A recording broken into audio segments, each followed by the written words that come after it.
آپ لوگ سٹارٹ کر دیں. ابھی ایک پارٹیسپینٹ ہیں, جیسے وہ دیکھیں گے وہ آتے رہیں گے, ورنہ اگر یہ اسکرین خاموش رہی تو وہ سمجھیں گے کہ کچھ نہیں ہو رہا. جی سر میں سٹارٹ کرتی ہوں.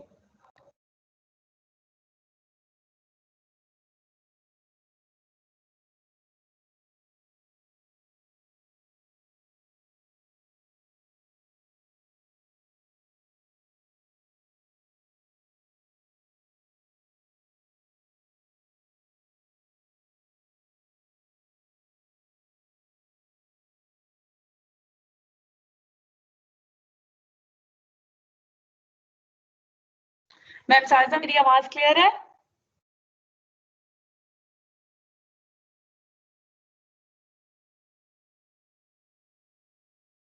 اسکرین شیئرنگ ہے تو مجھے بتائیے گا کائنڈلی.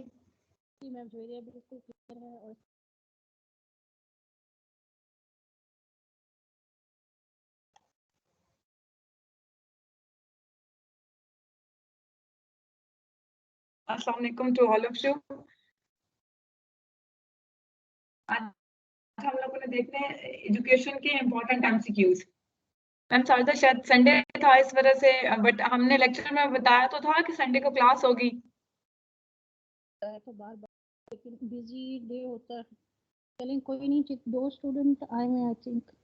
ایک ہے, ایک اسٹوڈنٹ آئے ہوئے, سائمہ اقبال ہے نا.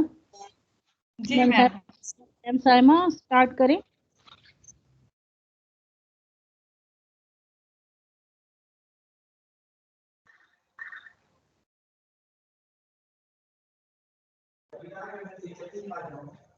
مس سائمہ اگر آپ کچھ بولنا چاہتی ہیں آپ اپنے مائک پہ کلک کریں اور آن کر کے بات کر سکتی ہیں. جی میم سٹارٹ کر لیں, اور تو کوئی ابھی آیا ہی نہیں.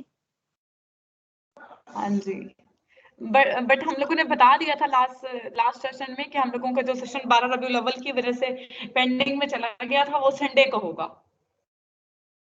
جی میم آپ سٹارٹ کر لیں, پھر آ جائیں گے سارے. چلیں ٹھیک ہے, okay thank you. Ma'am screen کا کوئی ایشو ہو تو بتائیے گا کائنڈلی. آج ہم لوگوں نے دیکھنے بہت امپورٹنٹ ایم سی کیوز ہیں یہ ایجوکیشن ہسٹری کے حوالے سے. اسے آپ لوگوں نے لازمی جو ہے نا ریڈ آؤٹ کر لینا کیونکہ یہ بہت زیادہ امپورٹنٹ ہے.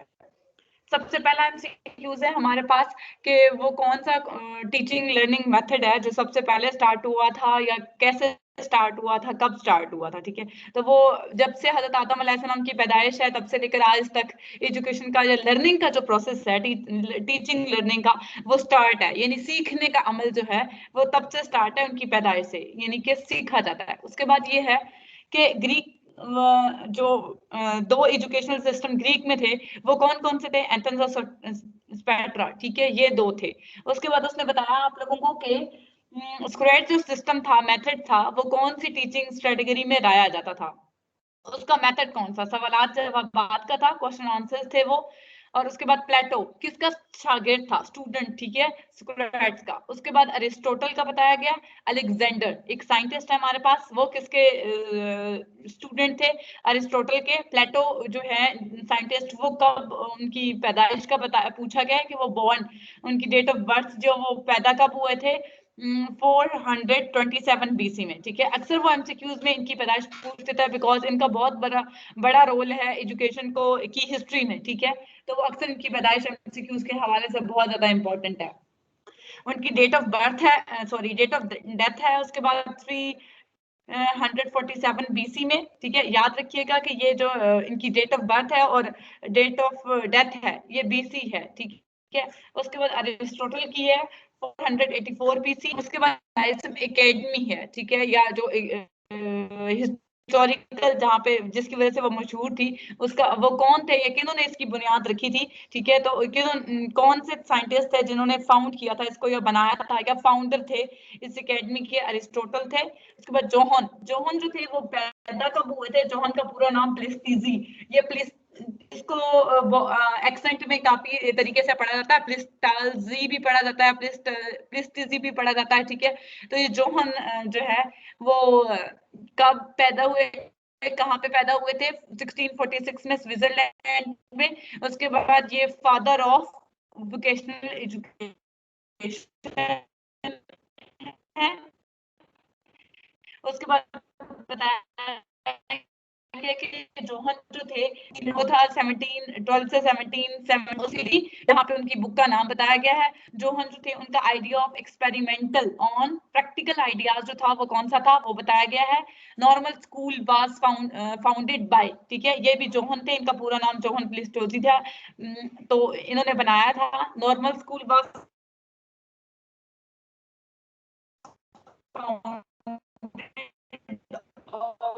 और टीचिंग के बाद हमारे पास है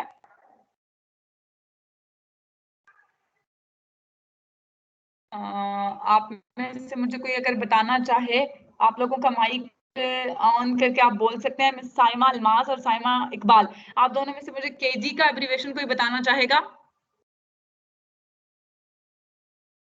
एब्रीविएशन ऑफ केजी, ये जो हमारी क्लास है ना केजी वाली, यानी कि कच्ची जिसको कहते हैं या बोला जाता है, केजी की जो क्लास है, kindergarten ma'am, kindergarten. Very good, जबरदस्त, thank you so much ma'am Saima Almas.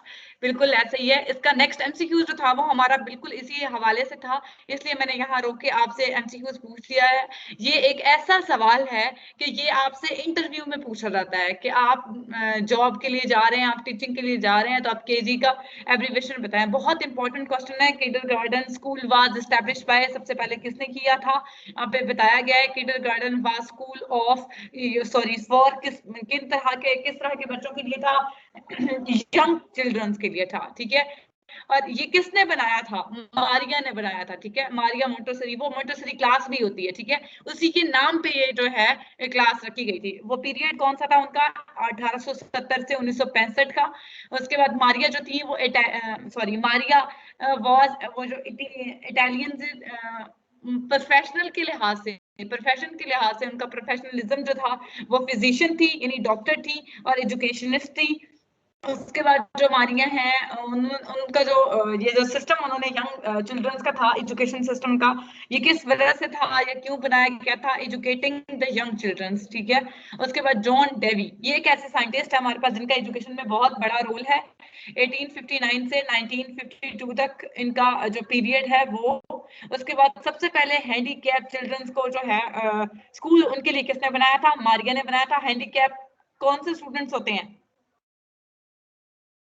Can you please tell me कि कौन से स्टूडेंट्स होते हैं हैंडीकैप में आ जाते हैं? Special child. जी, स्पेशल एजुकेशन, इसकी बाकायदा से स्कूल होते हैं, इसका बाकायदा से स्टेशन प्रोवाइड किए जाते हैं. जैसे हमारे यहाँ स्पेशल एजुकेशन सेंटर है, ठीक है, यहाँ पे बखर में स्पेशल एजुकेशन सेंटर है, वहाँ पे स्पेशल बच्चों का एडमिशन होता है और उनको जो है बाकायदा से तालीम दी जाती है. तो ये हैंडीकैप जो था सबसे पहले मारिया ने स्कूल जो है बनाया था. अब वो ये थे साइंटिस्ट जो थे कि फ्रीडम, एनवायरमेंट और टीचिंग मटेरियल, उनका कोलैबोरेशन और self correcting way of learning जो है वो किस मेथड पे था? उनकी करेक्टर्स जो थे, ये सारी चीजें किसने हमें बताई थी? मारिया ने बताई थी. Is considered that the father of modern American education. उनके मॉडर्न जो थे फादर ऑफ एजुकेशन जो थे वो कौन थे? होरेस, ठीक है. किसका माइक कौन है? ऑफ कर लीजिए please. Prepared skills teaching and eliminating the purpose. Mic कौन है?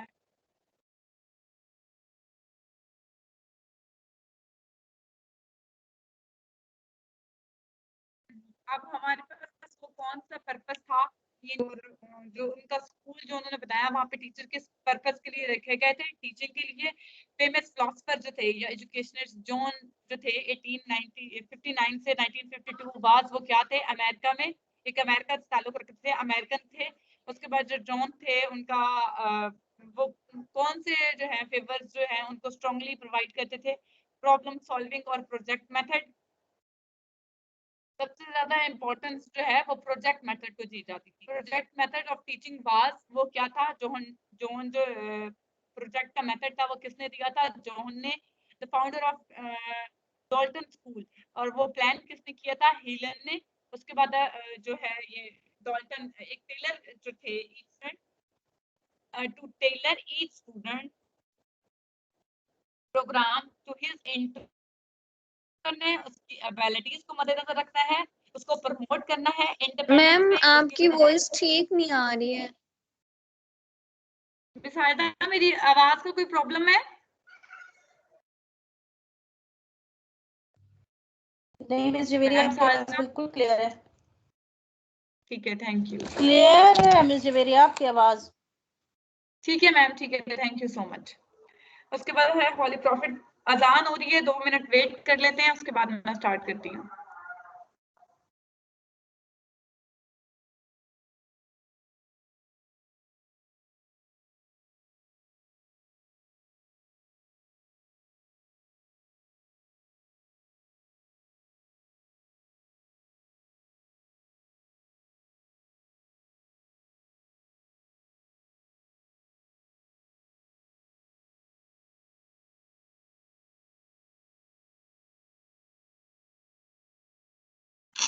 जी, नेक्स्ट एमसीक्यूज हम लोग देख रहे थे होली प्रॉफिट के हवाले से है। नेक्स्ट एमसीक्यूज हमारा कि the holy prophet peace be upon him starting the teaching. उन्होंने अपने साथियों को कब दी थी, कहाँ से स्टार्ट किया था? अपने घर से स्टार्ट किया था उन्होंने, इन हिज हाउस। ठीक है, उसके बाद after the migration to Madina had got the status of teaching centre is Suffa, वहां पे पढ़ाया जाता था। इमाम गजाली वाज बोर्न इन 1059 एट, वो किस टाइम पे उनकी पैदाइश हुई? उनका फुल नेम यहाँ पे बताया गया आप लोगों को, रियल नेम। इमाम गजाली क्लासिफाइड द नॉलेज, उन्होंने कौन कौन सी 2 कैटेगरीज का नॉलेज बताया था?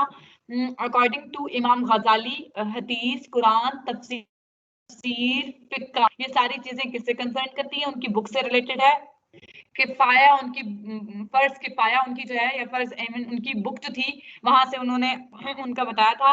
उसके अलावा अकॉर्डिंग टू द इमाम गजाली मैथमेटिक्स और जो बॉटनी है, फिजिक्स है, इन्हें साइंस से रिलेटेड कोई भी नॉलेज था वो फर्ज किफाया से था। उसके बाद Dars Nizami is the study of curriculum, जो हमारा सिलेबस है यूज किया जाता है, लार्ज इसका लार्ज पोर्शन है ऑफ ये रिलीजियस स्कूल्स में या साउथ एशिया में। इट वाज स्टैंडर्डाइज्ड बाय, कहां से किया गया था? निजामुद्दीन सहलवी से। उसके बाद दरसे निजामी को कितने सेशंस थे? हैज डैश ईयर सेशंस, 8 साल। इब्न खल्दून वाज बोर्न इन, वो कहाँ पे उनकी तारीख पैदाइश? 1332। Allama Ibn Khaldun divided the knowledge into 2 categories, अब वो कौन कौन सी थी वो बताई हुई है दोनों आपको। और स्ट्रॉन्ग फेवर यहाँ पे बताया गया है उनका मदर लैंग्वेज का। ठीक है, वो डिस्कस किया गया है। उसके बाद फर्स्ट वर्ल्ड कॉन्फ्रेंस है जो कि 1977 में मक्का में हेल्ड हुई थी। The theme of first world conference of the Muslim education was, क्या था कि वो अपनी तालीम को फरोग देना चाहते थे, एजुकेशनल प्लानिंग करना चाहते थे, मंसूबाबंदी करना चाहते थे। The second conference on Muslim education was held at Islamabad, पहली मक्का में थी और सेकंड जो है हमारे पास इस्लामाबाद में थी 15 मार्च 1980। द थीम उसका क्या था? पहली का थीम था एजुकेशनल प्लानिंग, और जो सेकंड हम लोगों की कॉन्फ्रेंस थी इस्लामाबाद में, उसको डिजाइन किया गया था डिफरेंट, एक स्टेप बाय स्टेप एजुकेशन को डिजाइन करने के बाद एक निजाम बनाया गया था, करिकुलम बनाया गया था, सिलेबस बनाया गया था। उसके अलावा द थर्ड कॉन्फ्रेंस जो है Muslim educational was held on 15 to 11 March in 1981 is Dhaka, Bangladesh. उसका कैपिटल है हमारे पास। थीम क्या था? Text book development. याद रखिए कि हमारी तीसरी कॉन्फ्रेंस थी एजुकेशन की, जब ये सजेस्ट किया गया कि आपकी बुक्स होनी चाहिए, टेक्स्ट बुक होना चाहिए, हार्ड फॉर्म में प्रोवाइड करनी चाहिए, और जो है। और फोर्थ कॉन्फ्रेंस जो है हम लोगों की 1982 में कहाँ पे हुई थी? जकार्ता। जकार्ता आपने देखना है किसका कैपिटल है, या इसका जो कंट्री है वो कौन सा है, ये आप इसका कैपिटल देखना है, आप लोगों ने चेक कीजिएगा ये खुद कैपिटल है या इसका जो है ये कंट्री और इसका कैपिटल क्या है, ये आप लोगों ने खुद चेक करना है। The theme of fourth conference, उसकी कॉन्फ्रेंस का जो जकार्ता में हुई एजुकेशनल के हवाले से, वहां पे था कि टीचिंग की मेथड को फरोग दिया गया है कि कौन सा मेथड जो है वो ज्यादा प्रेफर करना चाहिए। Famous poet philosopher doctor Allama Mohammad Iqbal was born in Sialkot 9 November 1877। और उसके बाद जो है कौन सी पॉलिसी जो है नेशनल एजुकेशनल पॉलिसी 1979 में सजेस्ट की गई थी? Allama Mohammad Iqbal open university founded by Zulfikar Ali Bhutto in ये जो हमारा डिस्टेंस सिस्टम है AIOU का, ठीक है, अल्लामा इकबाल ओपन यूनिवर्सिटी का, ये किसने बनाया था? जुल्फिकार अली भुट्टो ने इन 1974, 21 मई 1974। ये अक्सर एमसीक्यूज में पूछ लिया जाता है बिकॉज ये जो है बहुत इंपॉर्टेंट यूनिवर्सिटी है अपने तालीम जो है डिस्टेंस बेस के लिहाज से, ठीक है। Aligarh educational institute was founded by Syed Ahmed Khan, और वो था 1876 में। University of education is established in 10 September 2002। Mohammad Qasim जो थे एस्टैब्लिश था, मदरसा उन्होंने बनाया था, बनकर वो 30th मई 1866। उसके बाद ये एमसीक्यूज आप लोगों ने खुद रीड आउट कर लेने। उसके बाद हम लोग देख लेते हैं कंप्यूटर को, ठीक है। कंप्यूटर हमारे पास है, आज हमने पढ़ना है इसकी शॉर्टकट कीज, कुछ इंपॉर्टेंट कीज है हमारे पास, उसका सिक्योरिटी सिस्टम, सेफ्टी, एथिक्स के लिहाज से हम लोगों ने देखना है, यानी कि उसको पासवर्ड कैसे दिया जाता है, उसका वायरस जो है वो एक जगह से दूसरी जगह कैसे ट्रांसफर होता है, और उसकी प्राइवेसी जो है उसको कैसे मद्देनजर रखा जाता है, ठीक है। ये बातें देखी जाएंगी। और पासवर्ड हम लोग इस तरह से लगाते हैं बिकॉज अगर हम चाह रहे हैं कि हमारा पर्सनल कंप्यूटर पीसी है, हम उसको पासवर्ड इस तरह से लगा देते हैं कि वो कोई और यूज न करे, या अपने डाटा को सेव रखने के लिए हम लोग सिक्योरिटी के लिए जो है उसका पासवर्ड लगा देते हैं। अब इंटरनेट और नेटवर्क का अटैक कैसे होता है? सबसे पहले आपको इंपॉर्टेंट चीज क्या है? वायरस अटैक, ठीक है।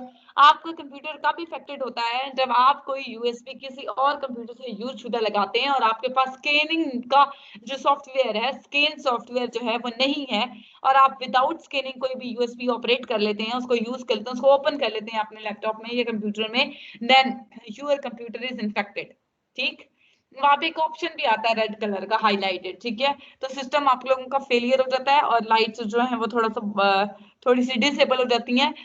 अब देखिए कि यहाँ पे हमारे पास जो सिक्योरिटी रिस्क हैं वो किस तरह से आएंगे, कैसे कैसे आप लोगों एक कंप्यूटर से दूसरे कंप्यूटर तक जाएंगे।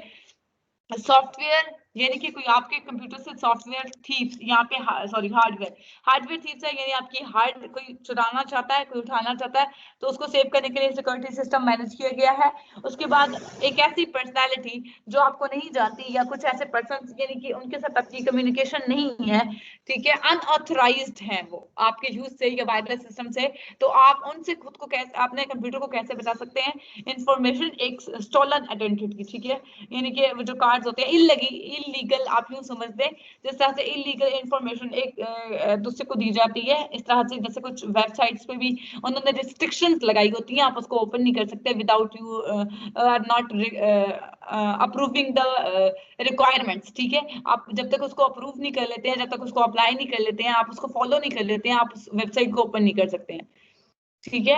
अब हमारे पास है computer virus. A computer virus is potentially damaging your computer programs that infect the computer negatively. अब वो अलर्ट भी कर रहा होता है आपको, याद रखिए, आपका कंप्यूटर अगर जो है उसमें कोई वायरस है तो वो आपको एक अलर्टिंग मैसेज जो है या एक नोटिफिकेशन जो है वो सेंड होता रहेगा, जब तक वो वायरस जो है आपको बार बार वो अलर्ट करता रहेगा कि आपका कंप्यूटर जो है उसमें कुछ सिस्टम्स जो है वो वक्ती तौर पर काम नहीं कर रहे हैं बिकॉज जो है वायरस जो है उसकी वजह से इन्फेक्टेड है। तो आप सिंपल एक सॉफ्टवेयर होता है, आप उसको इंस्टॉल करें, उसकी मदद से आप स्कैनिंग कर लिया करें। कोई भी यूएसबी, कोई भी लीड आपने यूज करनी हो, आप वो विदाउट स्कैनिंग मत यूज किया करें बिकॉज उससे कंप्यूटर का सॉफ्टवेयर या हार्डवेयर खराब हो सकता है, ऑपरेटिंग फाइल्स जो है डिस्टर्ब हो सकती हैं। अब वायरस को देखना है कि how a virus can spread through the email message.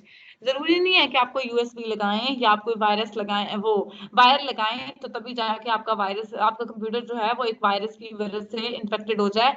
आपकी ईमेल की वजह से भी वायरस जो है वो आ जाता है। बात औकात ईमेल में वो वीडियो सेंड कर रहे होते हैं, आपको फाइल सेंड कर रहे होते हैं, तो वहां पे क्या होता है स्टेप 1 में कि प्रोग्रामर जो है create a virus program through deleting the all files. उसके बाद वो हाइड हो जाता है उसमें, और वो जो है जब ईमेल करते हैं आप एक दूसरे को, एक कंप्यूटर से दूसरे कंप्यूटर में, मैसेज जो है वो इलेक्ट्रॉनिक मैसेज, इलेक्ट्रॉनिक मेल जो है वो सेंड होती है, देन वो जो वायरस ऐप का वो भी उसमें फॉरवर्ड हो जाता है। अब देखिए एक पर्सनल कंप्यूटर जो है कॉर्पोरेट नेटवर्क यहाँ पे दिखाया गया, जहाँ पे आपके पर्सनल कंप्यूटर्स जो हैं वो कनेक्टेड हैं एक दूसरे से, ठीक है, थ्रू इंटरनेट। इंटरनेट के थ्रू आपके पर्सनल कंप्यूटर्स जो हैं वो कनेक्टेड हैं, और उसके बाद हार्डवेयर, जाहिर है सबकी हार्डवेयर जो हैं वो काम कर रही हैं, उसके सॉफ्टवेयर भी जो है इस तरह से आप लोग जो है अपने इंटरनेट में अगर आप करें, यानी कि सॉफ्टवेयर जो फाइल है आपकी, या वॉल है या फोल्डर है, उसके थ्रू भी जो आपका पर्सनल कंप्यूटर है they can damage by the virus.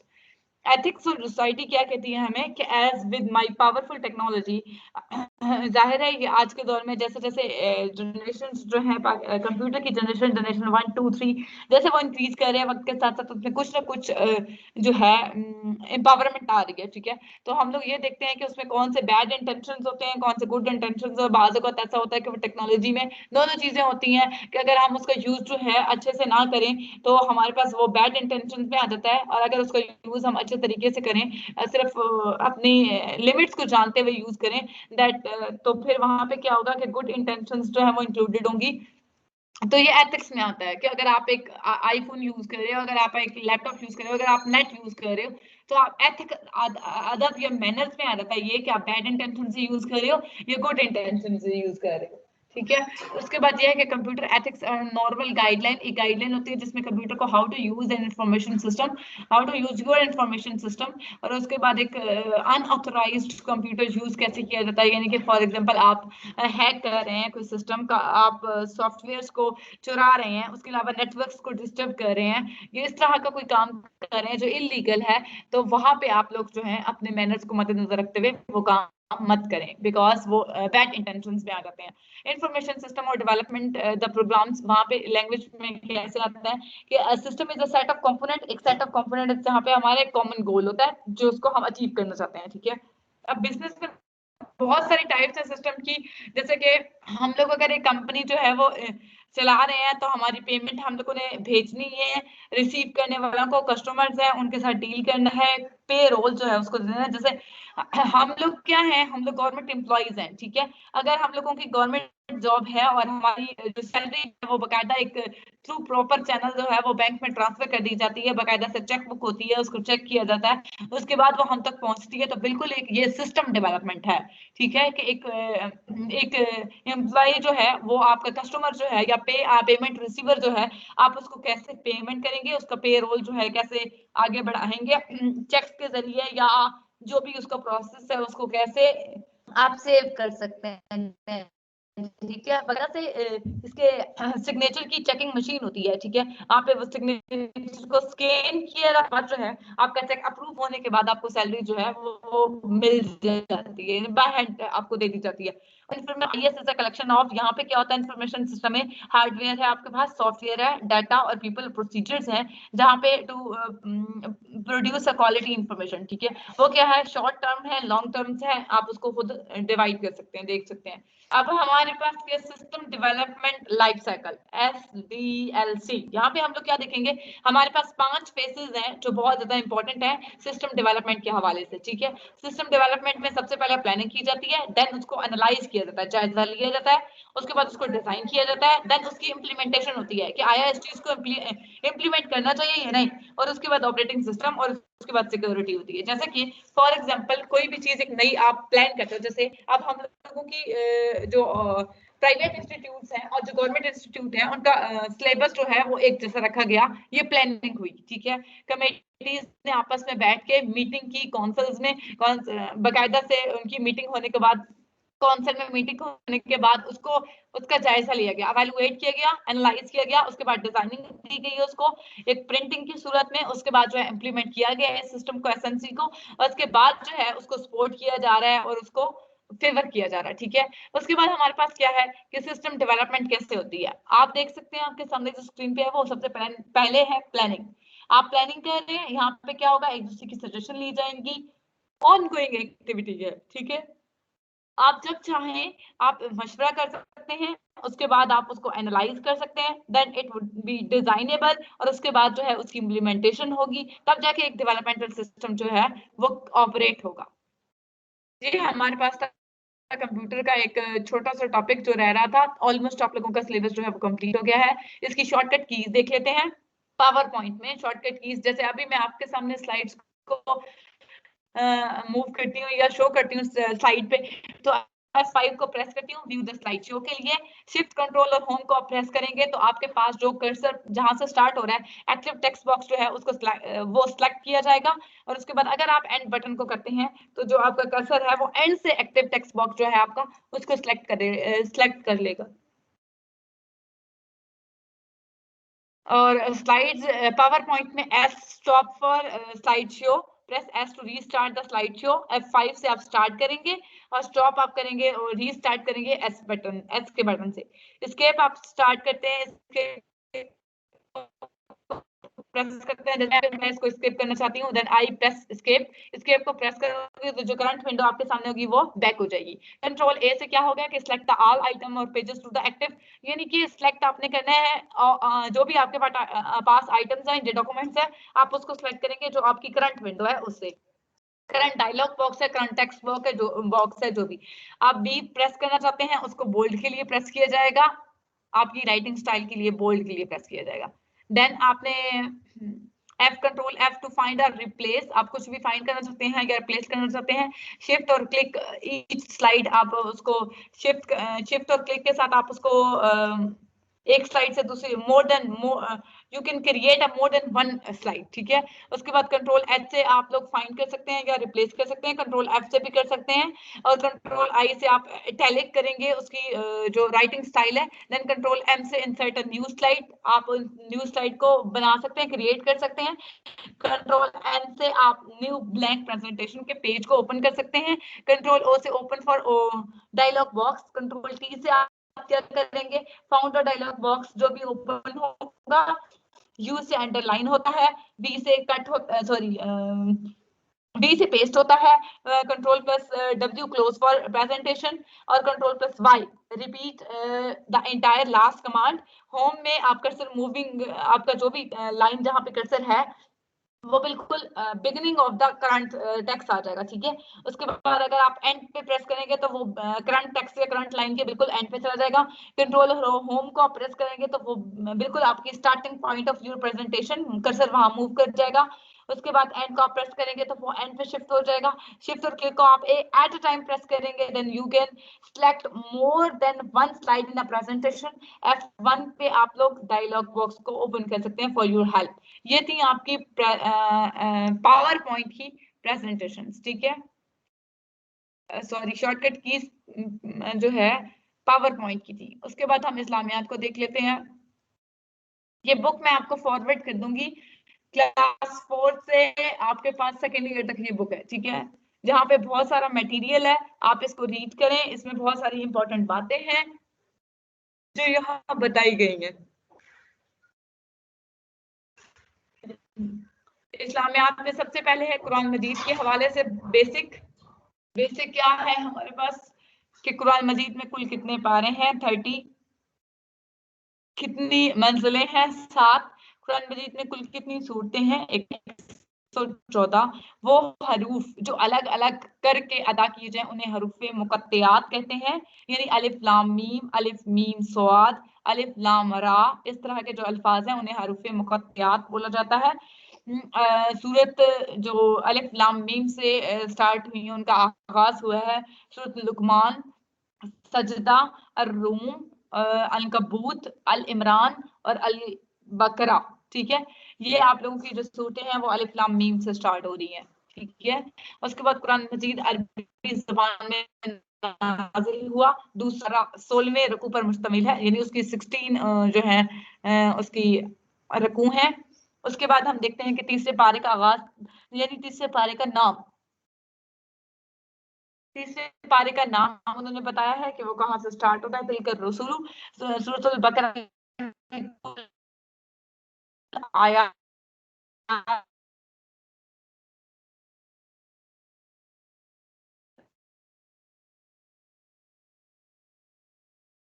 तीसरे पारे में है। कुरान मजीद में सूरतों को कहती है। उसके बाद ये 7 सूरतें हैं जो बहुत ज्यादा लंबी हैं।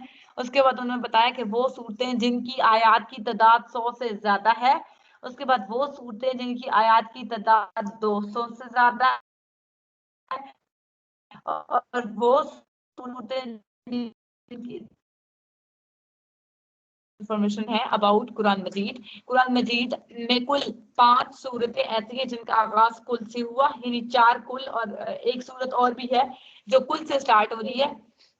और उसके अलावा सूरत इखलास मक्की सूरत है और इसमें 4 आयात है। सूरत इखलास को सूरत तौहीद भी कहा जाता है, सेकंड इसका नेम है। सूरत इखलास को हदीस में क्या कहते हैं ये बताया गया आप लोगों को।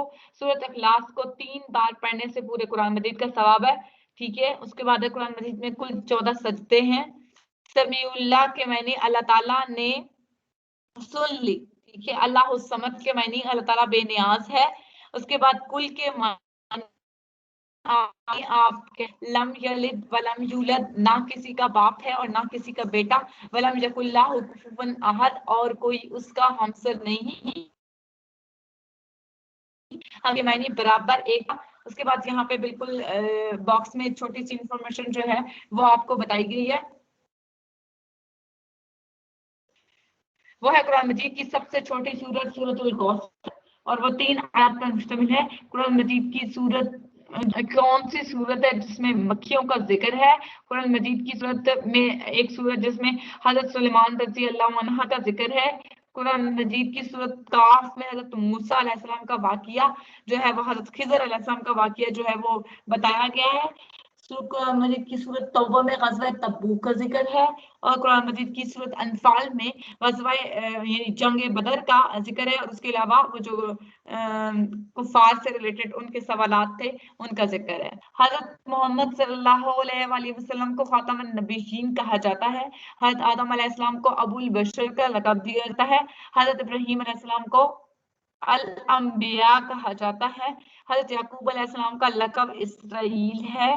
हजरत नूह अलैहिस्सलाम को आदम सानी कहते हैं। हजरत मूसा अलैहिस्सलाम को कलीमुल्लाह कहा जाता है। मैं पहले भी आप लोगों को करवा, उसके बाद ये बताया गया कि ये आसमानी किताबें जो हैं ये किन पे नाजिल हुई। सच्चे दिल से यकीन करके बात मान लेना और ज़बान से इकरार करना ईमान कहलाता है। उसके अलावा फरिश्तों में 4 बड़े फरिश्ते मुकर्रर किए गए हैं। कुरान मजीद की इल्हामी किताबें 4 हैं। तौरात हजरत मूसा अलैहिस्सलाम पर, ज़बूर हजरत दाऊद अलैहिस्सलाम पर, और इंजील हजरत ईसा अलैहिस्सलाम पर नाजिल हुई। कुरान मजीद हजरत मोहम्मद सल्लल्लाहु अलैहि वसल्लम पर नाजिल हुआ। नबी के मायने खबर देने वाला, खबरें देने वाला। रसूल के मायने पैगाम पहुंचाने वाला। आखिरत के मायने बाद में आने वाली चीज, ठीक। उसके बाद है अरकान इस्लाम से मुराद दीन इस्लाम के वो बुनियादी असूल और अमाल हैं जिन पर इस्लाम की पूरी इमारत कायम होती है। अरकान यानी कि उसके पिलर्स, ठीक है। पिलर ऑफ इस्लाम इज कलमा शहादत का मानी गवाही देना। इस कलमे के 2 हिस्से हैं, पहले में अल्लाह ताला की वहदनियत और दूसरे हिस्से में रिसालत की गवाही दी गई है। लफ्ज ज़कात कुरान मजीद में 32 मरतबा आया है, और ज़कात जो है वो सन 2 हिजरी में ये आपको बताया गया। उसके बाद है तौहीद और रिसालत की ज़बानी इकरार को डैश कहते हैं शहादत। इस्लाम में इबादत की 2 बड़ी किस्में हैं, जिस्मानी इबादत और माली इबादत। नमाज और रोजा जिस्मानी इबादतें हैं, जबकि ज़कात जो है वो माली इबादत। यहाँ मेरा आपसे ये सवाल है कि ज़कात कब दी जाती है और फितराना कब दिया जाता है? आप में से कोई भी बताना चाहे आप अपना माइक ऑन कर सकते हैं और बता सकते हैं। ज़कात कब दी जाती है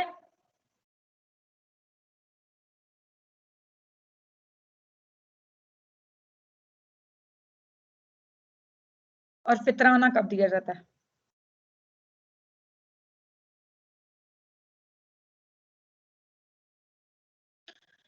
चलें, फितराना जो है उसका हुक्म है कि वो आप लोग नमाज ईद यानी ईद उल फितर की जो नमाज है उसको आप अदा करने से पहले अदा कर दें, ताकि अगर जो कुछ गरीब लोग हैं अगर वो ईद की खुशियों में शामिल होना चाहते हैं और मतलब वो अपने खुशियों को जीना चाहते हैं, तो उसके लिए हुक्म है कि आप ईद से जो ईद की नमाज है ईद उल फितर की, उससे पहले आप फितराना अदा कर सकते हैं। उसके बाद सेकंड ये है कि ज़कात में ये है कि आपने ज़कात जो है वो माल को पाक करने के लिए अदा की जाती है, ठीक है।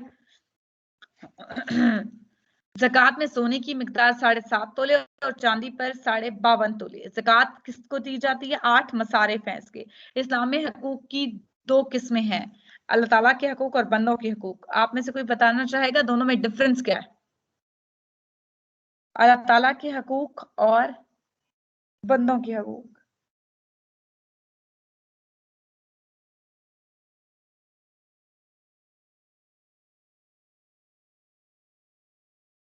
पार्टिसिपेट किया करें, आपकी पार्टिसिपेशन बहुत जरूरी होती है।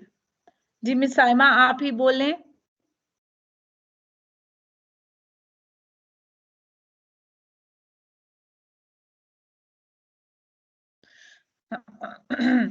चलें, आपका जो ये है की तरफ चली गई।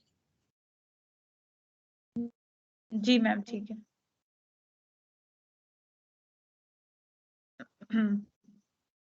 उसके बाद ये बताया गया है कि दोनों में डिफरेंस में आपसे पूछी, यानी कि बंदों के हकूक और अल्लाह ताला के हकूक। अल्लाह ताला के हकूक हैं जैसे उसकी ज़ात को एक मानना, उसके अलावा उसकी ज़ात के साथ किसी को शरीक ना ठहराना, और बंदों के हकूक में जैसे वालिदैन के हकूक हैं, पड़ोसियों के हकूक हैं, इस तरह से हकूक जो है वो ये दोनों में डिफरेंस हो गया। अब अल्लाह ताला के हकूक हैं यानी कि उसकी इबादत करना, और ये नमाज, हज, रोजा, ज़कात, ये चीजें ताला के हकूक में आती हैं।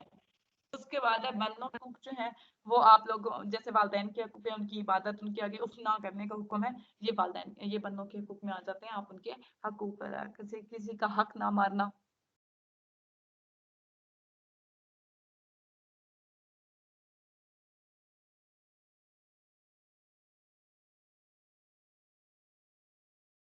आप लोगों को कि इन सब के लिए अल्लाह ताला की रजा है। इस्लाम के लफ्जी मायनी यहाँ पे बताए गए हैं। ईमान के लफ्जी मायनी यकीन करना,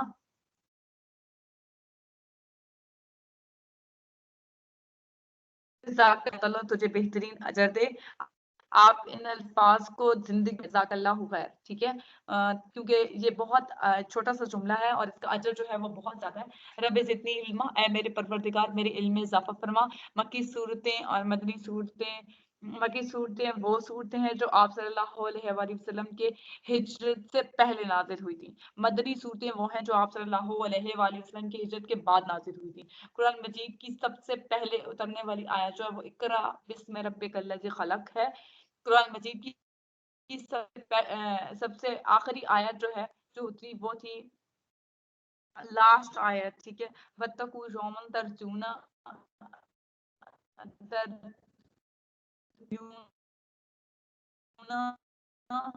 यहाँ पे बताई गई आपको ये आयत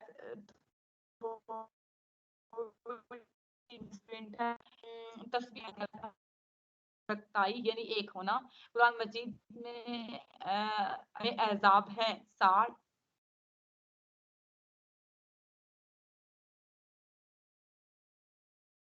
40 सूरतों की तादाद 26, और हरूफ मुक़त्तआत जो है वो सूरतों की तादाद उनमें कितनी है 29। सूरत नमल में कितनी बार बिस्मिल्लाह आया है 2 बार। उसके बाद आयतुल कुर्सी कुरान मजीद की किस सूरत में है? सूरतुल बकरा। और इबादत के लफ्जी मायनी अतात और बंदगी के हैं। इखलाक जमा है उसका वाहिद खुल्क, ठीक।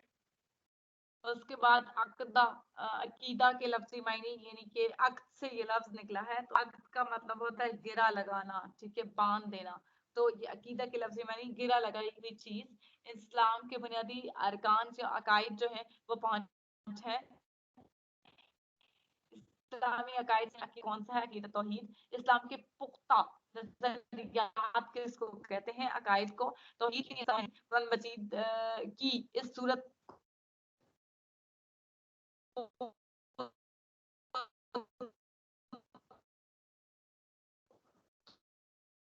तौहीद भी कहा जाता है। मैंने आपको क्लास का तौहीद है तो आप याद के बाद नेक्स्ट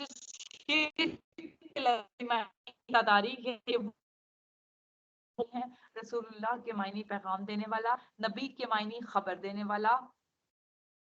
नेक्स्ट हमें बताया गया है कि एक का मायने है पढ़िए। अल्लाह ताला का सबसे मुकर्रब यानी कि फरिश्ता जो है वो हजरत जिब्राईल अलैहिस्सलाम।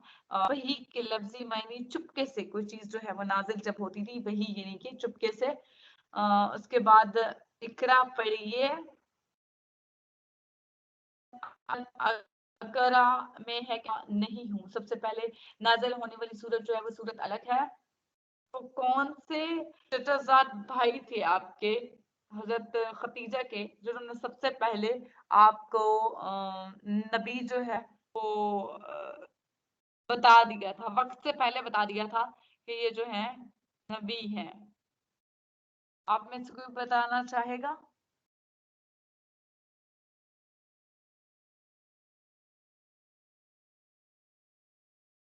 پہلی وحی کے بعد حضرت خدیجہ رضی اللہ عنہ آپ صلی اللہ علیہ وسلم کو اپنے چچازاد بھائی برقہ بن نوفل کے پاس لے کے گئی تھی, اور پہلے وہ انسان تھے جنہیں جو ہے وہ پتہ چل گیا تھا کہ یہ آنے والے وقت میں نبی ہوں گے.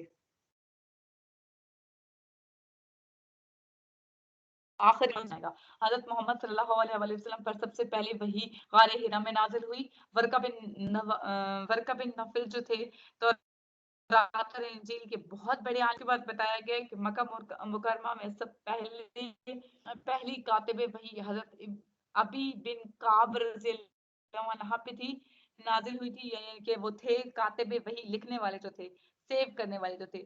غار حرا میں پہلی وحی نازل ہوئی تھی. سورۃ فاتحہ ایک ہی ہے, یعنی کہ سورۃ فاتحہ میں جو ہے سوری ایک آیت نہیں ہے, مطلب وہ اس کے نازل ہونے کا بتایا ہے کہ وہ جو ہے نازل ہوئی تھی, اس میں اس کے آیات ٹوٹل بتائی گئی ہیں. اس کے علاوہ غار حرا کو جو ہے جبل نور کہا جاتا ہے, اس کا سیکنڈ نیم بتایا گیا. خواتین میں سب سے پہلے حضرت رضی اللہ عنہا ایمان لائے.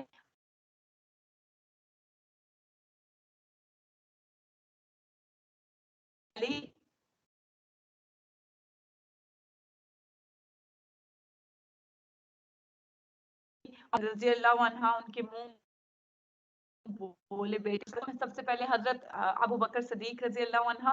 نبوت کے تیسرے سال اللہ تعالیٰ نے حضرت محمد صلی اللہ علیہ وسلم کو حکم دیا کہ اپنے رشتہ دار کی کو بتاؤ آنے والے وقت سے, اور اپنے رشتہ داروں کو ڈر سنا دو کہ یہ سناؤ, یعنی کہ آنے والے چیزوں کو فالو نہیں کریں گے تو انہیں آنے والے وقت سے ڈرایا گیا.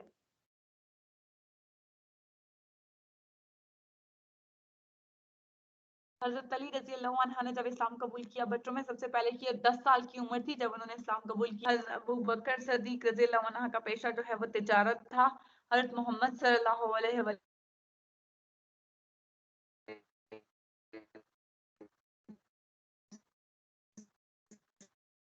رات کو کھانے کی اس کے اکسانے پر اوجری جو ہے اونٹ کی اوجری جو ہے ان کی پشت مبارک حضرت محمد صلی اللہ علیہ وسلم کی پشت مبارک پر رکھ دی گئی تھی یا ڈال دی گئی تھی. حضرت ابو جہل کے اکسانے پر عقبہ بن ابی کعب ابھی جو ہے انہوں نے جو ہے حضرت محمد صلی اللہ علیہ وسلم کی پشت پر اونٹ کی تو علیہ وسلم جو ہے نماز ادا کر رہے تھے, اور نماز ادا کرنے کی حالت میں جب وہ سجدے کی حالت میں گئے تو حضرت ابو جہل کے اکسانے پر انہوں نے آپ صلی اللہ علیہ وسلم کی پشت پر یعنی کہ کمر پہ وہ اونٹ کی اوجری رکھ دی تھی. بہت بھاری ہوتی ہے, اور وہ نہیں تھی, وہ انہوں نے ویسے ہی اوپر رکھ دی تھی, ٹھیک ہے. اور بہت بھاری کی وجہ سے آپ سجدے کی حالت میں تھے, نماز میں تھے, تو وہ بالکل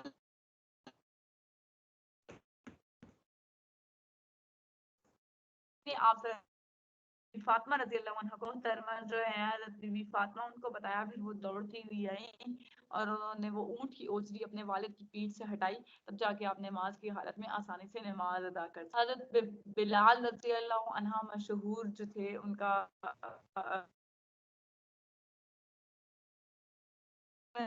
سب سے پہلے غلاموں میں جو ہے قبول کیا تھا. حضرت بلال رضی اللہ عنہ ایک ایسے مؤذن اذان تھے کہ جب انہوں نے اذان نہیں دی تھی تو صبح نہیں ہوتی, یعنی کہ یہ جب اذان دیتے تھے ان کی اتنی خوبصورت آواز کہ جب وہ اذان دیتے تھے تو بار بار لوگ ان سے फरमाइश करते थे कि आप अजान दिया करें। पहले मौज़िन अजान है और ये शर्फ हासिल है इनको कि इन्होंने जो है इस्लाम कबूल किया और उसके बाद जो है ये थोड़े से इनकी ज़बान जो है वो जैसे तोतली या चिचरी बिल्कुल थोड़ा सा अटक अटक कर जैसे बोलना होता है वैसे थे, और वो फिर भी अजान जो है वो देते थे अपनी खूबसूरत आवाज में।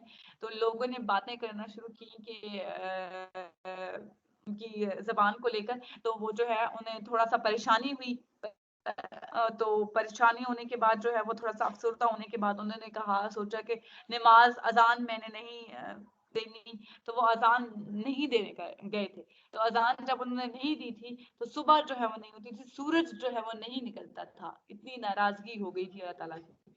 हजरत अबू बकर सदीक रजी अल्लाह अन्हु ने बिलाल रजी अल्लाह अन्हु को उमैया बिन खलफ से आजाद कराया था, गुलाम थे, ठीक है। हजरत अबू बकर सदीक ने जो है इनको आजाद करवाया था।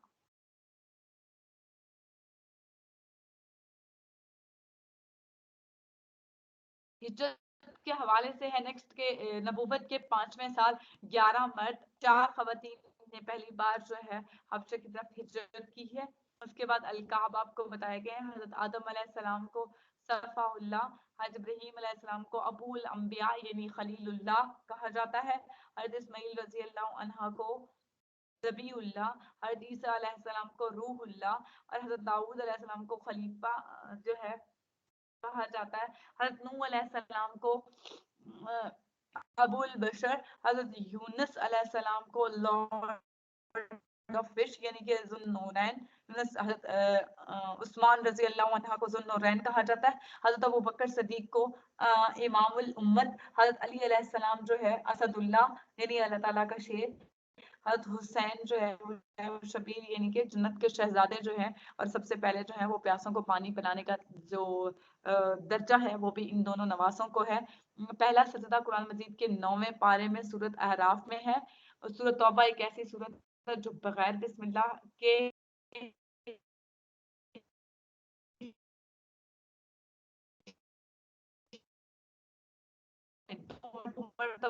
लिखा गया है, आर्ट में भी और दरमियान में भी। हजरत खालिद बिन सईद पहले कुरान थे। कुरान 12 गज़वात का जिक्र आया है। कुरान मजीद में नमाज का लफ्ज 7 मरतबा आया है। वही की लफ्जी मायने चुपके से। पहली वही में कितनी आयात हैं? 5। पहली वही कौन सी है? सूरत अलग। और 2 जो है पहली वही के नजूल के वक्त हजरत खदीजा रजी अल्लाह अन्हा आपको किसके पास दे गई? अपने चचाजाद भाई वर्का बिन नौफल। वर्का बिन नौफल जो है वो किसके आलम थे? तौरात और इंजील 2 के। आप सल्लल्लाहु अलैहि वसल्लम पर पहली वही नाजिल हुई गार हिरा। हजरत अबू बकर सदीक रजी अल्लाह अन्हा मशहूर थे ताजिर। नबूवत के 6ठे साल मोहम्मद मुसलमानों ने हबशा की तरफ दूसरी मर्तबा फिर से हिजरत की। इसमें इस बार 83 मर्द और 18 खवातीन थी। हबशा में नजाशी के दरबार में हजरत जाफर तैयार रजी अल्लाह अन्हा सूरत मरियम की इब्तदाई आयात तिलावत फरमाई थी। अरबी ज़बान में शेप का मतलब घाटी। घाटी क्या? दो पहाड़ों के दरमियान छोटी सी जो है अगर जगह जो बच जाए उसे घाटी कहा जाता है। शुएब बिन हाशिम हजरत मोहम्मद सल्लल्लाहु अलैहि वसल्लम के दादा के परदादा हाशिम की मालकियत थी, यानी कि जो वो घाटी थी, ठीक है। इस वजह से इसे शेब बनी हाशिम कहा जाता है। और इनकी जो ये चचा हजरत अबू तालिब की तरफ से होने से उन्हें शेबी अबी तालिब की वजह से भी हमजा रजी अल्लाह अन्हा और हजरत उमर रजी अल्लाह अन्हा नबूवत के 6ठे साल ईमान लाए। और उसके बाद जो है आपको बताने का एक जो था वो लटका दिया गया था नबूवत के 7 यकमुल हराम जो है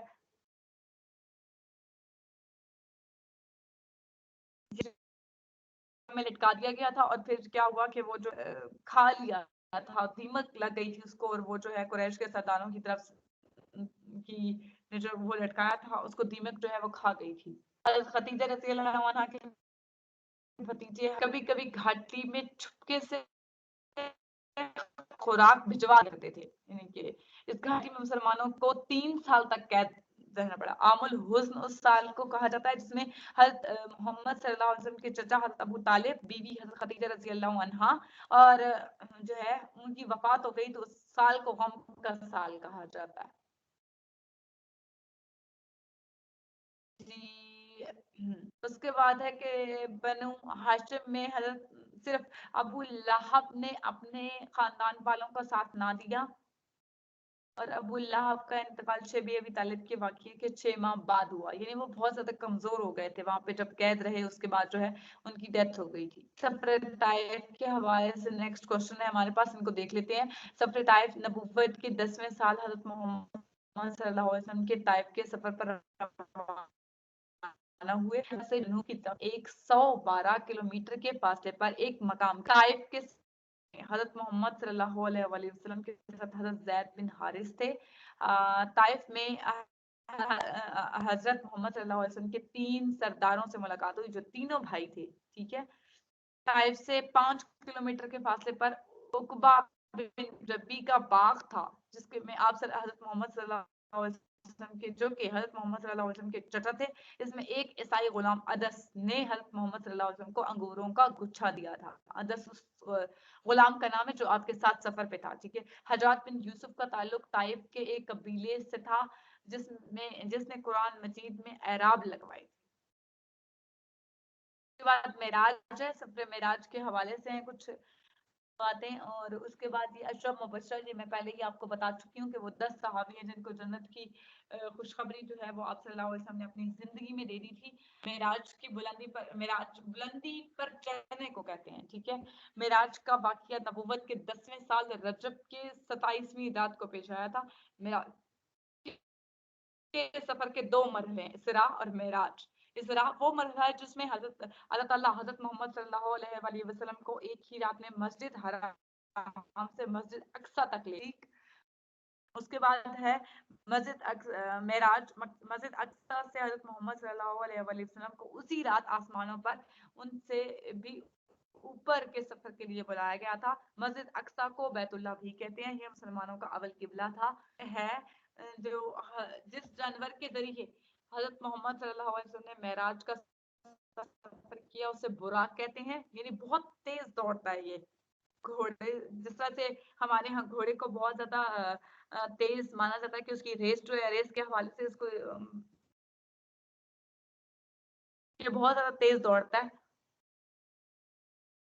सेम एज इट इज जो बुराक है वो बहुत ज्यादा तेज दौड़ता था, ठीक है, यानी कि उसकी स्पीड की वो बहुत ज्यादा थी। दूसरे आसमान पे ये पहले आसमान पर मुलाकात हुई, दूसरे आसमान पर हजरत ईसा और हजरत यहया अलैहिस्सलाम से मुलाकात हुई, तीसरे आसमान पर हजरत यूसुफ अलैहिस्सलाम से मुलाकात हुई, चौथे आसमान पर हजरत इदरीस रज़ियल्लाहु अन्हा से मुलाकात हुई, पांचवें आसमान पर हजरत हारून रज़ियल्लाहु अन्हा से मुलाकात हुई, छठे आसमान पर हजरत मूसा अलैहिस्सलाम से मुलाकात हुई, सातवें आसमान पर हजरत इब्राहीम अलैहिस्सलाम से मुलाकात हुई। हजरत जिब्राईल अलैहिस्सलाम ने हजरत मोहम्मद सल्लल्लाहु अलैहि वसल्लम के साथ सिदरतुल मुंतहा तक सफर किया और उसके बाद उन्होंने अर्ज की कि या रसूलुल्लाह, इससे आगे जाने का हुक्म मुझे नहीं। हजरत जिब्राईल की बात कर रही हूं।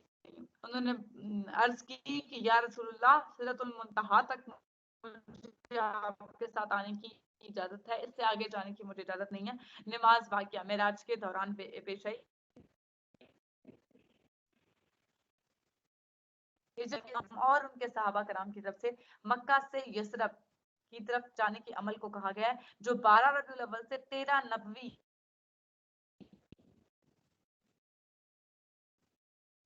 जो लोग हिजरत, ये हम लोग कल देखेंगे। मेरा आज आपसे इस्लामियात का सवाल है, उसके बाद जो है मैम साजिदा को हैंड ओवर करते हैं। आप लोगों से पहला सवाल मेरा है कि हजरत इदरीस अलैहिस्सलाम पेशे के लिहाज से क्या काम करते थे। सेकंड क्वेश्चन है कि हुजूर अकरम सल्लल्लाहु अलैहि वसल्लम के हम शक्ल का नाम बताइए। थर्ड क्वेश्चन है मेरा आपसे कि आपके मुंह बोले बेटे, हजरत मुंह बोले बेटे जो है वो उनका नाम बताइए। आप लोगों के माइक ऑन है, आप माइक ऑन करके उस पर क्लिक कीजिए और आप ऑन करके बात कर सकते हैं। आप लोगों से मेरा पहला सवाल है कि आप सल्लल्लाहु अलैहि वसल्लम के हमशक्ल साहब उनका नाम बताइए।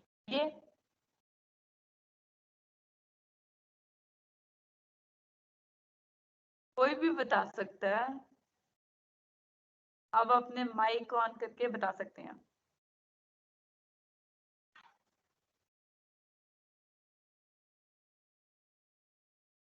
میم ساجدہ میری آواز کلیئر ہے؟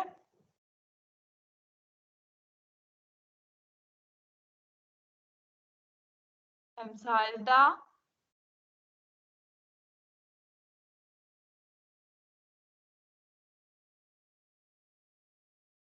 میری آواز کلیئر ہے میم ساجدہ؟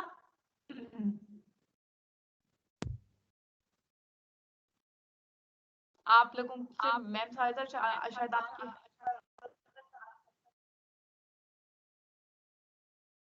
آپ کی آواز ہمیں نہیں آ رہی میم ساجدہ. یا بھی آواز آپ کو نہیں آ رہی ہے؟ چلے میں اپنے کوشچن ریپیٹ کر دیتی ہوں جب تک میم ساجدہ آتی ہیں. تو کوشچن میں آپ لوگوں سے اسلامیات کے کر رہی ہوں کہ آپ صلی اللہ علیہ وسلم سے جن کی شکل، وہ صحابی جن کی شکل بہت زیادہ ملتی تھی اور ان کے شہید ہونے پر یہ افواہ پھیل گئی تھی کہ نعوذ باللہ حضور اکرم صلی اللہ علیہ وسلم شہید ہو گئے ہیں، ان صحابی کا نام بتائیے.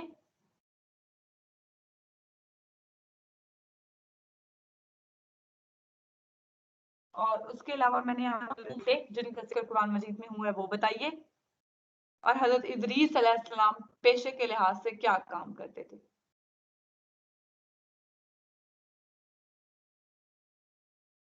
شگفتہ آپ کچھ کہنا چاہیں گی؟ بشرا آپ بتا دیں.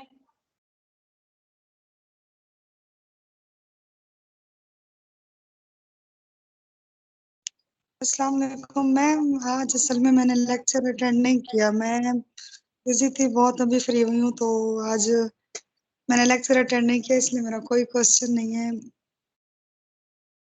اٹس اوکے، لیکن آپ سے جو میں کوشچن کر رہی ہوں آپ وہ بتانا چاہیں تو یو کین آپ بتا سکتی ہیں ہمیں. وہ صحابی جن کی شکل آپ صلی اللہ علیہ وسلم سے بہت ملتی تھی، ان کا نام. حضرت مصعب.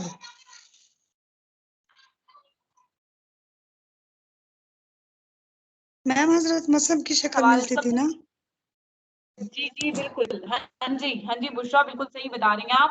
حضرت مصعب بن عمیر ان کا میم زویریہ کی آواز آ رہی ہے؟ جی میم ساجدہ آ رہی ہے. اچھا میرے خیال میں پہلے کوئی پرابلم تھا نیٹ ورک کا، آپ کی آ رہی تھی شاید، میری ہی نہیں آ رہی تھی نا. جی آپ کی آواز نہیں آ رہی تھی. تو ان کی سابق شکل ہے وہ آپ صلی اللہ علیہ وسلم سے بہت ملی تھی، یعنی کہ جب وہ شہید ہوئے تو یہ افواہ پھیل گئی تھی کہ نعوذ باللہ ہمارے نبی اکرم صلی اللہ علیہ وسلم کو شہید کر دیا گیا، یعنی کفار خوش ہو گئے تھے کہ انہیں شہید کر دیا گیا. ان کی خوشی کی انتہا ہو گئی تھی اس وقت جب صحابی حضرت مصعب بن عمیر کو شہید کیا گیا تھا، جب وہ شہید ہوئے تھے. اور لحاظ سے کیا کام کرتے تھے؟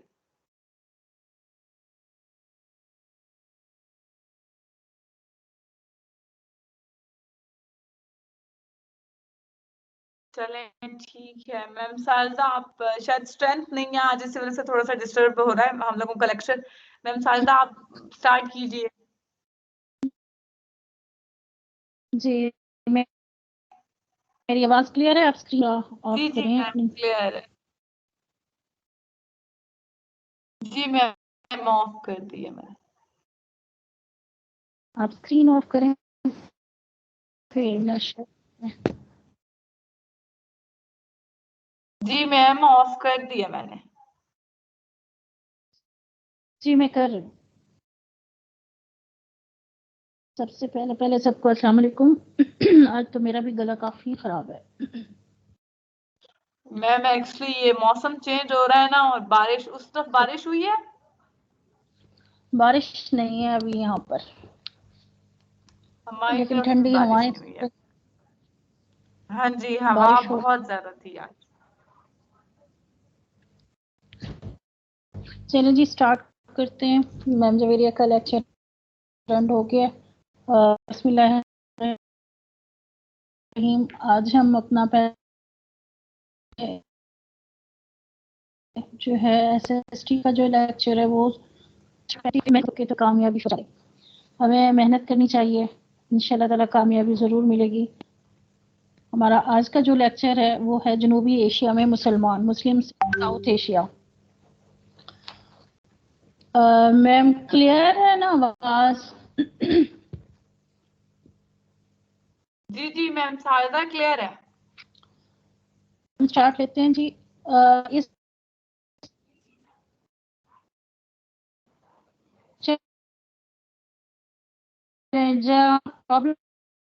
مجھے بتا دیں کریں گے محمد عظیم کی سندھ اور ملتان کی فتوحات کا حال. اس کے بعد سلطان محمود غزنوی کی بر صغیر میں مہمات اور فتوحات کے بارے میں جانیں گے. اس کے بعد آرٹ، سائنس اور ثقافت کی ترقی میں محمود غزنوی کا کیا کردار تھا، اس کو ڈسکس کریں گے. اس کے بعد ہم ڈسکس کریں گے کہ بر صغیر میں سلطان شہاب الدین غوری کی فتوحات اور مسلم حکومت کے قیام.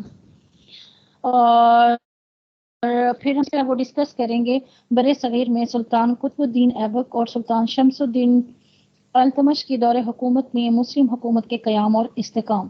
اور پھر ہم نے ڈسکس کرنا ہے آج رضیہ سلطانہ کا دور اقتدار اور اس کے مسائل. اور پھر نمبر 8 پہ ہم ڈسکس کریں گے ناصر الدین محمود کے دور حکومت اور اس کی وضاحت. اور نمبر 9 پہ ہم ڈسکس کریں گے غیاث الدین بلبن کے ابتدائی دور اور عہد حکومت. یہ ہسٹری کا ٹاپک ہے، اس کو ہم سٹارٹ کرتے ہیں. سب سے پہلے جو ہے ہم ڈسکس کرتے ہیں جنوبی ایشیا میں عربوں کی آمد. عرب لوگ زیادہ تر تجارت کے پیشے سے وابستہ تھے. عرب تاجروں کے جنوبی ایشیا کے لوگوں کے ساتھ تجارتی تعلقات دین اسلام کی آمد سے پہلے بھی تھے. مسلمان تجارت کے لیے لنکا، موجودہ سری لنکا، برما اور دوسرے مشرقی ممالک جانے کے لیے بلوچستان، سندھ، گجرات، کاٹھیا واڑ، کالی کٹ اور اس کماری کی بندرگاہیں استعمال کرتے تھے. یہاں بہت سے لوگ بھی آباد ہو چکے تھے. سندھ پر حملے کی وجوہات کیا تھیں؟ دیکھتے ہیں جی. اس کی وجوہات تھیں کہ اسلامی حکومت اس وقت ایک بڑی طاقت تھی جو پورے عرب اور آس پاس کے ممالک تک پھیل چکی تھی. دنیا کا ہر بادشاہ خلیفہ اسلام سے دوستی کرنا چاہتا تھا. لنکا کے راجا نے ایک بحری بیڑا تیار کیا اور خلیفہ اسلام کے خدمت میں پیش کیا اور بے تحاشا تحائف اس بیڑے کے ذریعے روانہ کیے. اس بحری بیڑے میں لنکا میں موجود کچھ عرب مسلمان بھی حج کے غرض سے روانہ ہوئے. اس بحری بیڑے میں ان عرب تاجروں کی بیواؤں اور یتیموں کو بھی سوار کیا گیا جو لنکا میں انتقال کر گئے تھے. جب یہ بحری قافلہ سندھ کے مشہور بندرگاہ دیبل کے قریب پہنچا تو سندھ کے بحری قزاقوں نے اس پر حملہ کر کے اسے لوٹ لیا اور اس قافلے میں شامل مردوں، عورتوں اور بچوں کو قید کر لیا گیا. اس بحری بیڑے کے لوٹنے سے پہلے بھی کئی مسلمان تاجر دیبل کی بندرگاہ پر لوٹ چکے تھے، جس کی خبر بصرہ کے گورنر حجاج بن یوسف کو ملتی رہتی تھی. مگر اس بار مسلمان عورتوں اور بچوں کی قید کی خبر حجاج بن یوسف کے لیے برداشت سے باہر تھی. حجاج بن یوسف نے راجہ داہر جو کہ سندھ کا حکمران تھا اس کو خط لکھا کہ آپ کے بحری قزاقوں نے ہمارے بحری بیڑے کو لوٹا ہے، اس پر سوار عورتوں اور بچوں کو قید کر لیا ہے. خلیفہ وقت کا یہ مطالبہ ہے کہ لوٹا ہوا سامان واپس کیا جائے اور قیدی عورتوں اور بچوں کو جلد سے رہا کیا جائے. 1 منٹ میں ذرا نا یہ بار بار جو ہے ڈسٹرب کر رہا ہے، اس کو میں ذرا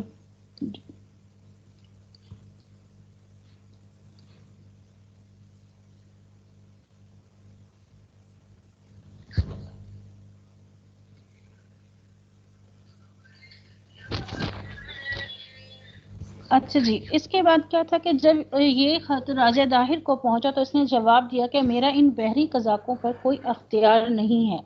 اب مسلمان عورتوں اور بچوں کی رہائی کے لیے حجاج بن یوسف نے راجہ داہر کے ساتھ فیصلہ کن جنگ لڑنے کا فیصلہ کیا. حجاج بن یوسف نے خلیفہ وقت ولید عبد الملک سے راجہ داہر کے خلاف کارروائی کی اجازت لی. اس کے بعد جی محمد بن قاسم کے سندھ، آمر اور دیبل کی فتح. اس کے بعد جو محمد بن قاسم کا دور سٹارٹ ہوا اور انہوں نے جو ہے سندھ کو فتح کیا. اس کے بارے میں جانتے ہیں کہ یہ کس طرح سے ہوا. حجاج بن یوسف نے اپنے بھتیجے اور داماد عماد الدین محمد بن قاسم کو سندھ کو فتح کرنے کے لیے بھیجا۔ محمد بن قاسم کی عمر اس وقت 17 سال تھی۔ وہ ایک بہادر، فہم اور فراست، جرأت اور شجاعت کا پیکر تھا۔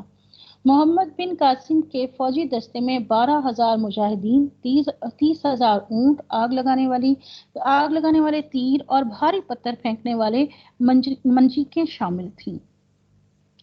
مسلمانوں کی فوج موجودہ صوبہ بلوچستان کے علاقے مکران کے راستے سندھ میں داخل ہوئی اور 712 میں دیبل کا محاصرہ کیا۔ دیبل موجودہ کراچی سے 12 کلومیٹر کے فاصلے پر سندھ کی مشہور بندرگاہ تھی۔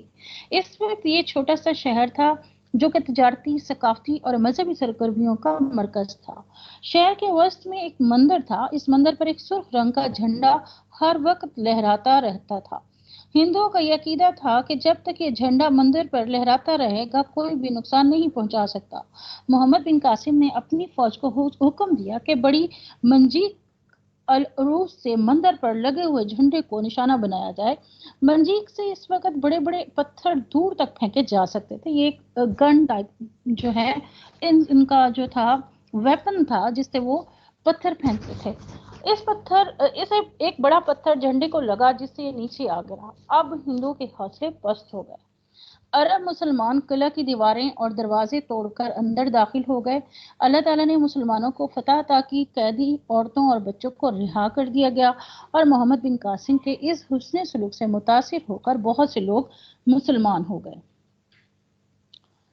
محمد بن قاسم کے فتوحات کی وجہ سے سندھ کو باب الاسلام یعنی اسلام کا دروازہ بھی کہا جاتا ہے۔ راجہ طاہر سے لڑائی۔ دیبل کی فتح کے بعد مسلمانوں کے حوصلے بلند ہو گئے۔ اب راجہ طاہر محمد بن قاسم کی فوجیں آمنے سامنے آ گئیں۔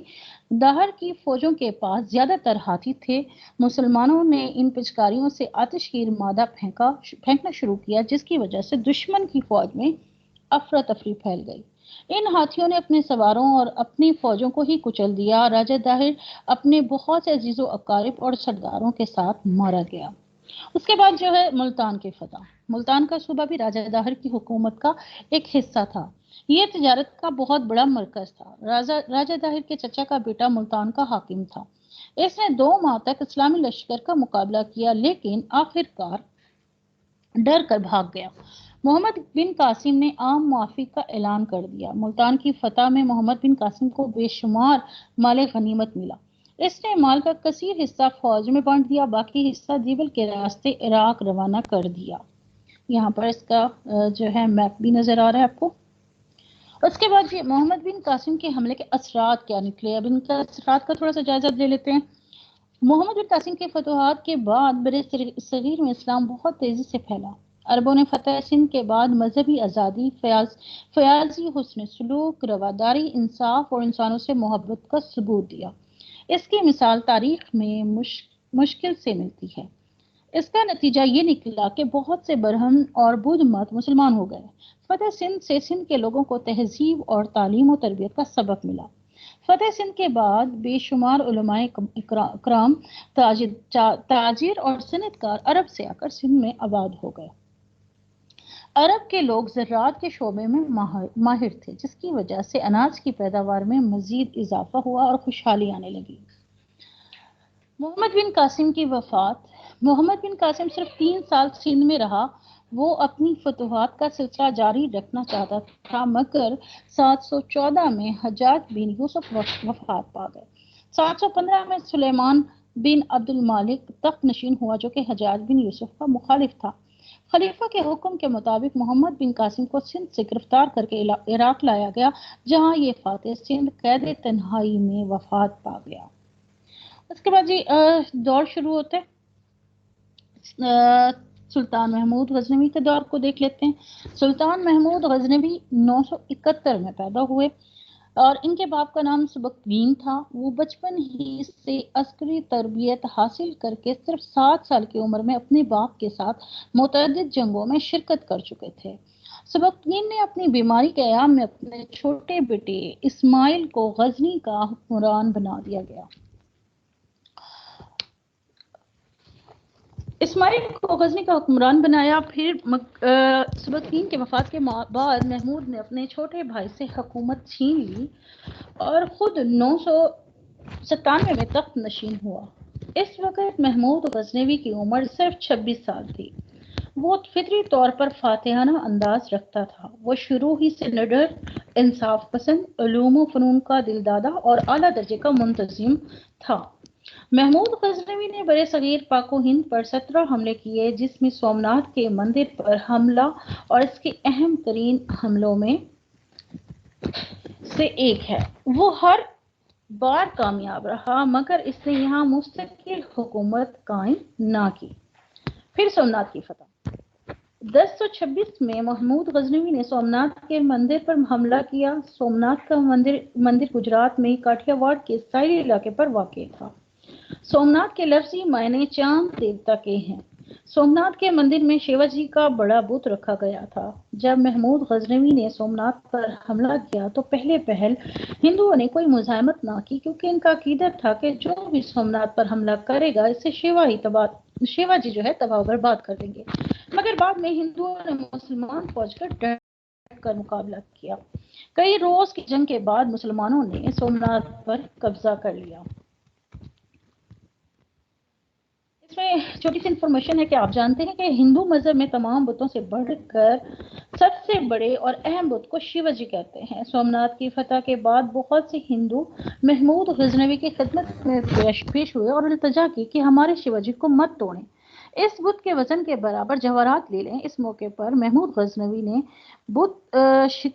محمود بت شکن ہے، بت فروش نہیں، یہ کہہ کر محمود نے زوردار گرز مار کر بت کے ٹکڑے ٹکڑے کر دیے اور شیوا جی کا بت جو ہے وہ توڑ دیا. نیکسٹ جی محمود غزنوی کے دور میں علم و فنون کی ترقی. سلطان محمود غزنوی جہاں ایک اچھا حکمران تھا، وہاں سے آرٹ، سائنس اور ثقافت سے بھی بہت دلچسپی تھی. وہ اہل علم و ادب کی بہت عزت کرتا تھا اور انہیں اپنے دربار بلاتا تھا. اکثر ان لوگوں کو انعام و اکرام سے نوازتا اور ان کی حوصلہ افزائی کرتا. اس کے دور میں غزنی علوم و فنون کا مرکز بن گیا. اس نے اپنی سلطنت میں کئی مکتب اور مدرسے قائم کیے، مساجد اور خانقاہیں تعمیر کروائیں. غزنی میں اعلیٰ تعلیم اور تحقیق کے لیے ایک یونیورسٹی قائم کی.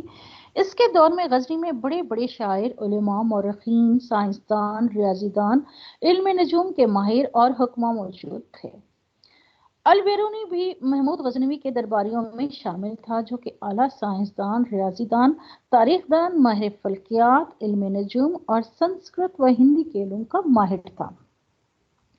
اس نے کئی کتب خانے قائم کیے جہاں اس وقت کے نایاب ترین کتابیں بھی دستیاب ہیں. کئی عجائب گھر تعمیر کیے جہاں قیمتی نوادرات کو رکھا گیا. وسیع و عریض سلطنت پر حکومت کرنے والے سلطان محمود غزنوی نے 1030 میں وفات پائی. اب ہم لوگ ڈسکس کر لیتے ہیں شہاب الدین محمد غوری کے دور کو. محمد غوری کا اصل نام معز الدین سام تھا، مگر وہ شہاب الدین محمد غوری کے نام سے مشہور تھا. وہ افغانستان میں غور میں پیدا ہوا. غور کا علاقہ غزنی اور ہرات کے درمیان پہاڑی علاقوں میں واقع ہے. یہ امیج بھی نظر آ رہی ہے شہاب الدین محمد غوری کی. غور کا علاقہ غزنی اور ہرات کے درمیان پہاڑی علاقوں میں واقع ہے. سلطان محمود غزنوی کی وفات کے بعد غوری خاندان نے غزنوی پر متعدد بار حملے کیے اور آخرکار غزنی پر قبضہ کرنے میں کامیاب ہو گیا. شہاب الدین محمد غوری کا اقتدار غزنی سے شروع ہو کر برِ صغیر کی فتح پر ختم ہوا. وہ سلطان محمود غزنوی سے نہایت متاثر تھا اور اس کے نقشے قدم پر چلتے ہوئے برِ صغیر کو فتح کر کے مسلمان ریاست بنانے کا عزم کر لیا. محمد بن قاسم اور سلطان محمود غزنوی کے بعد محمد غوری تیسرا مسلمان حکمران تھا جس نے برِ صغیر پر حملہ کر کے اس کے علاقے فتح کیے. شہاب الدین محمد غوری نے غزنی کے بعد اپنی فتوحات کا سلسلہ ملتان سے شروع کیا تھا. اس کے شہاب الدین غوری کے کارنامے اور فتوحات کا جائزہ لے لیتے ہیں. 1175 میں شہاب الدین محمد غوری نے ملتان پر قبضہ کیا. اسی سال اس نے اچ پر بھی قبضہ کر لیا. 1178 میں اس نے سندھ اور گجرات کو فتح کیا. اور 1179 میں پشاور پر قبضہ کیا اور اپنا فوجی مرکز بنایا تاکہ پنجاب میں قائم غزنوی حکومت کو فتح کیا جا سکے۔ 1181 میں محمد غوری نے پنجاب پر پہلا حملہ کیا اور غزنوی حکمران خسرو ملک کے بیٹے ملک شاہ کو یرغمال بنا کر لے گیا۔ 1184 میں محمد غوری نے سیالکوٹ پر قبضہ کیا اور 1186 میں اس نے دوبارہ پنجاب پر حملہ کر کے لاہور کا محاصرہ کیا۔ خسرو ملک سلطان محمد غوری کا مقابلہ نہ کر سکا اور سلطان محمد غوری نے لاہور پر قبضہ کر لیا۔ اس طرح پنجاب کی فتح سے برے صغیر کے دوسرے علاقوں کی فتح کے لیے محمد غوری کے لیے راہ ہموار ہو گئی اور اس وقت دہلی اور اجمیر کا راجہ پرتھوی راج چوہان تھا۔ نیکسٹ جی ترائن کی پہلی لڑائی۔ ترائن کی پہلی لڑائی جو ہوئی وہ 1191 میں شروع ہوئی۔ محمد غوری نے 1191 میں سرہند کے قلعے پر قبضہ کر لیا۔ جب اس کی اطلاع پرتھوی راج چوہان کو ملی تو وہ فوج لے کر قلعے کی واپسی کے لیے روانہ ہوا۔ ترائن کے مقام پر دونوں فوجیں آمنے سامنے آ گئیں۔ ترائن کی اس پہلی لڑائی میں محمد غوری کو شکست ہوئی اور پرتھوی راج چوہان نے سرہند کے قلعے پر دوبارہ قبضہ کر لیا اور اس طرح اسے فتح حاصل ہوئی۔ ترائن کی جو دوسری لڑائی ہوئی وہ 1192 میں ہوئی۔ ترائن کی پہلی لڑائی میں شکست کے بعد محمد غوری نے غزنی پہنچ کر اپنی فوج کو منظم کرنا شروع کر دیا۔ وہ اپنی شکست کا بدلہ لینے کے لیے بہت بےتاب تھا۔ 1192 میں سلطان محمد غوری اپنی فوج لے کر برے صغیر کی طرف روانہ ہوا۔ ترائن کی اس لڑائی میں پرتھوی راج چوہان کی فوج نے شکست کھائی اور خود اس لڑائی میں مارا گیا۔ 1194 میں محمد غوری نے فوج پر حملہ کر کے وہاں کے حکمران راجہ جے چند کو شکست دی۔ اس طرح برے صغیر میں غوری خاندان کی باقاعدہ حکومت کا آغاز ہوا۔ شہاب الدین محمد غوری نے بہت سے علاقوں کو فتح کیا اور اس کی سلطنت مغرب میں غور سے لے کر مشرق میں بنگال تک پھیل گئی۔ محمد غوری نے اپنے غلام قطب الدین ایبک کو برے صغیر میں اپنا نائب مقرر کیا اور خود غزنی چلا گیا۔ برے صغیر پاک و ہند میں شہاب الدین غوری کے بعد 13ویں صدی سے 16ویں صدی عیسوی کی ابتدا تک جن حکمرانوں نے حکومت کی انہیں سلاطین یعنی سلطان کی جمع بھی کہا جاتا ہے۔ یہ بہت امپورٹنٹ بات ہے، چونکہ اس سلطنت کا دارالحکومت ابتدا ہی میں غزنی سے دہلی منتقل کر دیا گیا تھا، لہٰذا یہ سلطنت دہلی کے نام سے مشہور ہوئی۔ اب جی دور شروع ہوتا ہے خاندان غلامہ کا 1206 سے لے کر اور 1290 تک۔ دیکھتے ہیں جی، یہ سلطان قطب الدین ایبک کی امیج نظر آ رہی ہے۔ خاندان غلامہ دیکھتے ہیں کیا ہے۔ سلطنت دہلی کی بنیاد سلطان قطب الدین ایبک نے رکھی جو شہاب الدین غوری کا ایک غلام تھا۔ سلطان قطب الدین ایبک کے بعد اس کے غلام شمس الدین التمش نے اقتدار سنبھالا۔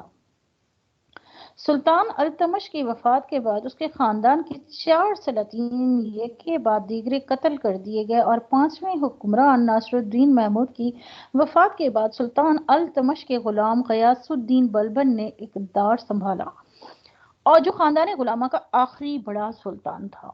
چونکہ اس خاندان کے تمام سلاطین خود غلام تھے یا پھر غلاموں کی اولاد تھے، اس لیے اس خاندان کو خاندان غلامہ کا نام دیا گیا۔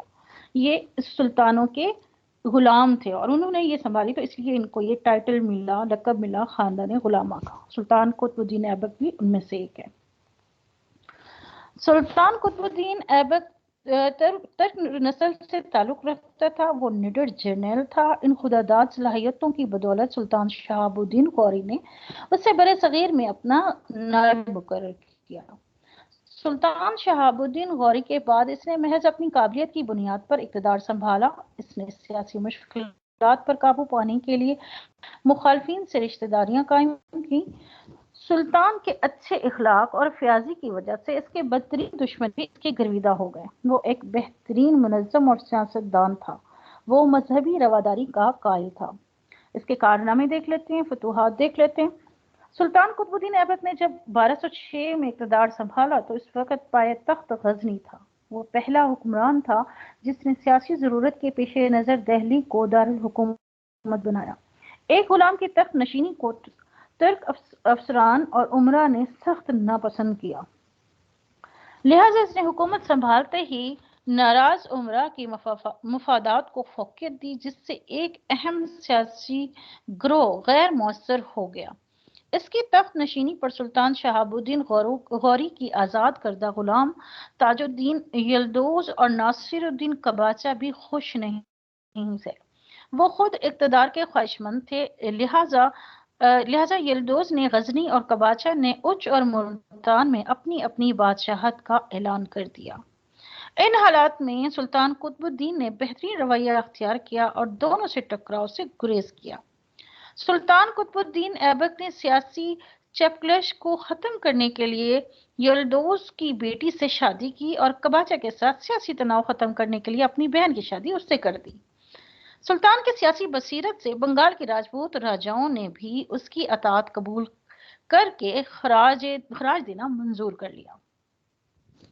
وفات: سلطان قطب الدین ایبک نے 1210 میں پولو کھیلتے ہوئے گھوڑوں سے گر کر وفات پائی۔ اس کا مقبرہ لاہور کے انارکلی بازار میں واقع ہے۔ سلطان قطب الدین کی وفات کے بعد اس کا لڑکا آرام شاہ حکمران بنا۔ یہ ناتجربہ کار تھا، لہذا عمرہ نے بدایوں کے گورنر شمس الدین التمش کو اقتدار سنبھالنے کے لیے کہا۔ اس طرح التمش نے دہلی پہنچ کر حکومت سنبھالی۔ اب جی اس کے بعد جو ہے شروع ہو جاتا ہے سلطان شمس الدین التمش کا دور، اور یہ 1210 سے لے کر 1236 تک۔ سلطان شمس الدین التمش ترک نسل سے تعلق رکھتا تھا اور سلطان قطب الدین ایبک کے غلاموں میں سے تھا۔ وہ عادل اور فیاض حکمران تھا۔ سلطان شمس الدین التمش اعلیٰ درجے کا جرنیل، منتظم اور سیاستدان تھا۔ اس نے برسر اقتدار آتے ہی انتہائی محنت اور بہادری سے اسلامی حکومت کی جڑیں مضبوط کی اور اپنے مخالفین کا خاتمہ کر دیا۔ سلطان شمس الدین التمش کے کارنامے اور فتوحات: سلطان التمش کو بھی سلطان قطب الدین ایبک کی طرح ان ترک امراء کا سامنا کرنا پڑا جو خود کو اقتدار کا حقدار سمجھتے تھے۔ اس وقت ناصر الدین قباچہ نے ملتان پر قبضہ کیا۔ راجپوت راجاؤں نے آزاد حکومتیں قائم کر کے پورے علاقے میں ترکوں کا اثر رسوخ ختم کر دیا، لہذا التمش نے فوری طور پر آزاد حکومتوں سے نمٹنے کا فیصلہ کیا اور ان کو اس سختی سے مٹا دیا کہ ان ریاستوں نے دوبارہ سر اٹھانے کی جرات نہ کی۔ سلطان التمش نے متوجہ علاقوں میں ایک ٹھوس نظام قائم کیا، حکومت کے تمام محکموں کو منظم کیا، سلطنت کو صوبوں میں تقسیم کر کے وفادار گورنر مقرر کیے، زیادہ تر اختیارات مرکز میں رکھے گئے، امراء کی قوت کو کچل دیا تاکہ بغاوت کا خطرہ نہ رہے، نیا اسلامی سکہ رائج کیا اور اس سکے پر خلیفہ بغداد کا نام اور سلطان کا لقب ناصر امیر المومنین کندہ کروایا گیا اور چاندی کا سکہ رائج کیا گیا۔ یہ سکہ کافی عرصے تک جاری رہا۔ وفات: سلطان التمش نے 1236 میں وفات پائی۔ اس کی وفات کے بعد اس کا بیٹا رکن الدین فیروز شاہ کے لقب سے تخت نشین ہوا۔ اس کا دورہ حکومت 7 ماہ رہا۔ بعد ازاں عمرہ نے رکن الدین فیروز شاہ کو قتل کروا دیا اور حکومت رضیہ سلطانہ کے سپرد کر دی۔ رضیہ سلطانہ جو تھیں وہ سلطان التمش کی بیٹی تھی۔ وہ ایک بہادر اور نڈر خاتون تھی، فوجی مہمات میں فوجی دستوں کی قیادت کرتی تھی۔ یہ بھی ایک شبیہ جو ہے وہ یہاں پر موجود ہے، ایک چھوٹی سی امیج ہے۔ وہ ایک مدبر اور باصلاحیت خاتون تھی۔ رضیہ سلطانہ کو تخت سنبھالتے ہی بغاوتوں کا سامنا کرنا پڑا۔ امراء ایک عورت کے ماتحت کام کرنے کو تیار ہی نہ تھے، لہذا انہوں نے متحد ہو کر بغاوت کر دی۔ اس بغاوت کو کچلنے کے لیے رضیہ سلطانہ نے سیاسی بصیرت سے کام لیا اور بغاوت کو کچل دیا۔ رضیہ سلطانہ نے ترک امراء پر ترجیح دیتے ہوئے حبشی غلام یاقوت کو اپنا مشیر خاص بنا لیا اور ترک امراء کے مقابلے میں غیر ترک امراء کا گروہ بنانے کی کوشش کی۔ یہ صورتحال ترک امراء کے لیے قابل قبول نہ تھی، لہذا سب سے پہلے گورنر لاہور نے بغاوت کی، جس پر رضیہ سلطانہ نے فوری کارروائی کرتے ہوئے خود کو فوج لے کر روانہ ہوئی، لیکن اپنی فوج کی ترک سپاہیوں نے بغاوت کر دی اور رضیہ گرفتار ہو گئی۔ یعنی گھر کی لنکا جو ہے से ही आग लग गई। बागियों ने उस मुल्कुल तौनिया के हवाले कर दिया। मुल्कुल तौनिया को तर्क उमरा ने अपना अमीर मानने से इनकार कर दिया, लिहाजा उसने रजिया से शादी कर ली। 1240 में रजिया सुल्ताना तख्त दिल्ली के हसूल की खातिर अपने खावंद के साथ मिलकर जंग करने निकली, लेकिन शिकस्त खाई और अपनी जान से हाथ धो बैठी। रजिया सुल्ताना के बाद उसका भाई बहराम शाह 1240 से 1242 तक हुक्मरान रहा। 1242 में अलाउद्दीन मसूद को तख्त पर बिठाया गया, लेकिन वो हुकूमती अमूर से गाफिल होकर ऐशो इशरत में पड़ गया, जिसके बायस अल्तमश के छोटे बेटे नासिरुद्दीन महमूद ने 1246 में हुकूमत को संभाल लिया। सुल्तान नासिरुद्दीन महमूद अब ये जो है 1246 से लेकर 1266 तक इनकी हुक्मरानी रही, इनका दौर रहा, इसको देख लेते हैं। सुल्तान नासिरुद्दीन महमूद की तख्त नशीनी के वक्त एक मुल्क इंतशार बदनज़मी का शिकार था, तो सुल्तान के नाइब गयासुद्दीन बलबन ने 1247 में दरिया चिनाब उबूर करके मंगोलों की हिमायत खोकर कबीला को सख्ती से कुचल दिया, और फिर मंगोल दरियाई जहलम के किनारे पर उससे मुकाबले के लिए तैयार देखकर वापस लौट गए।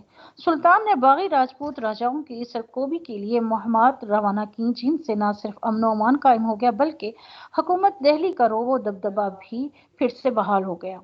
सुल्तान नासिरुद्दीन महमूद ने 1266 में वफात पाई। इस नेक दिल सुल्तान की वफात के बाद सुल्तान के उमरा ने मुतफ़क़ा तौर पर गयासुद्दीन बलबन को अपना हुक्मरान तस्लीम कर लिया।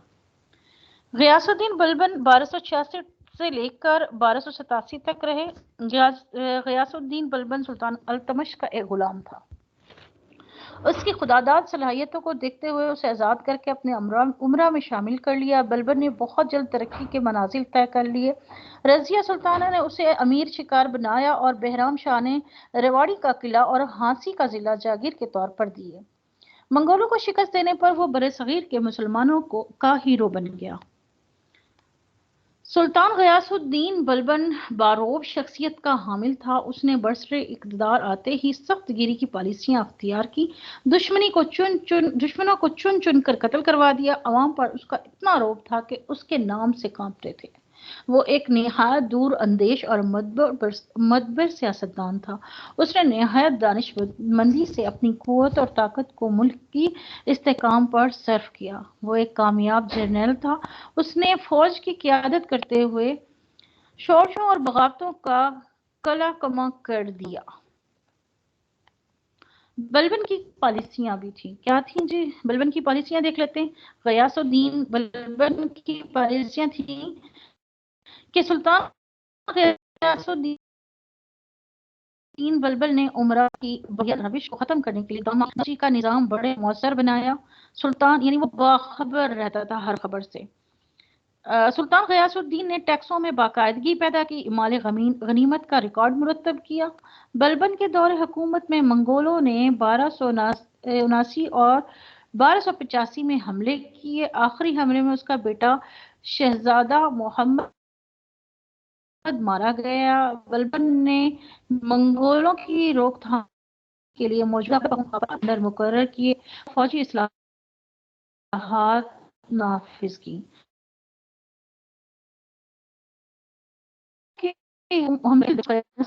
अपने बेटे शहजाद मोहम्मद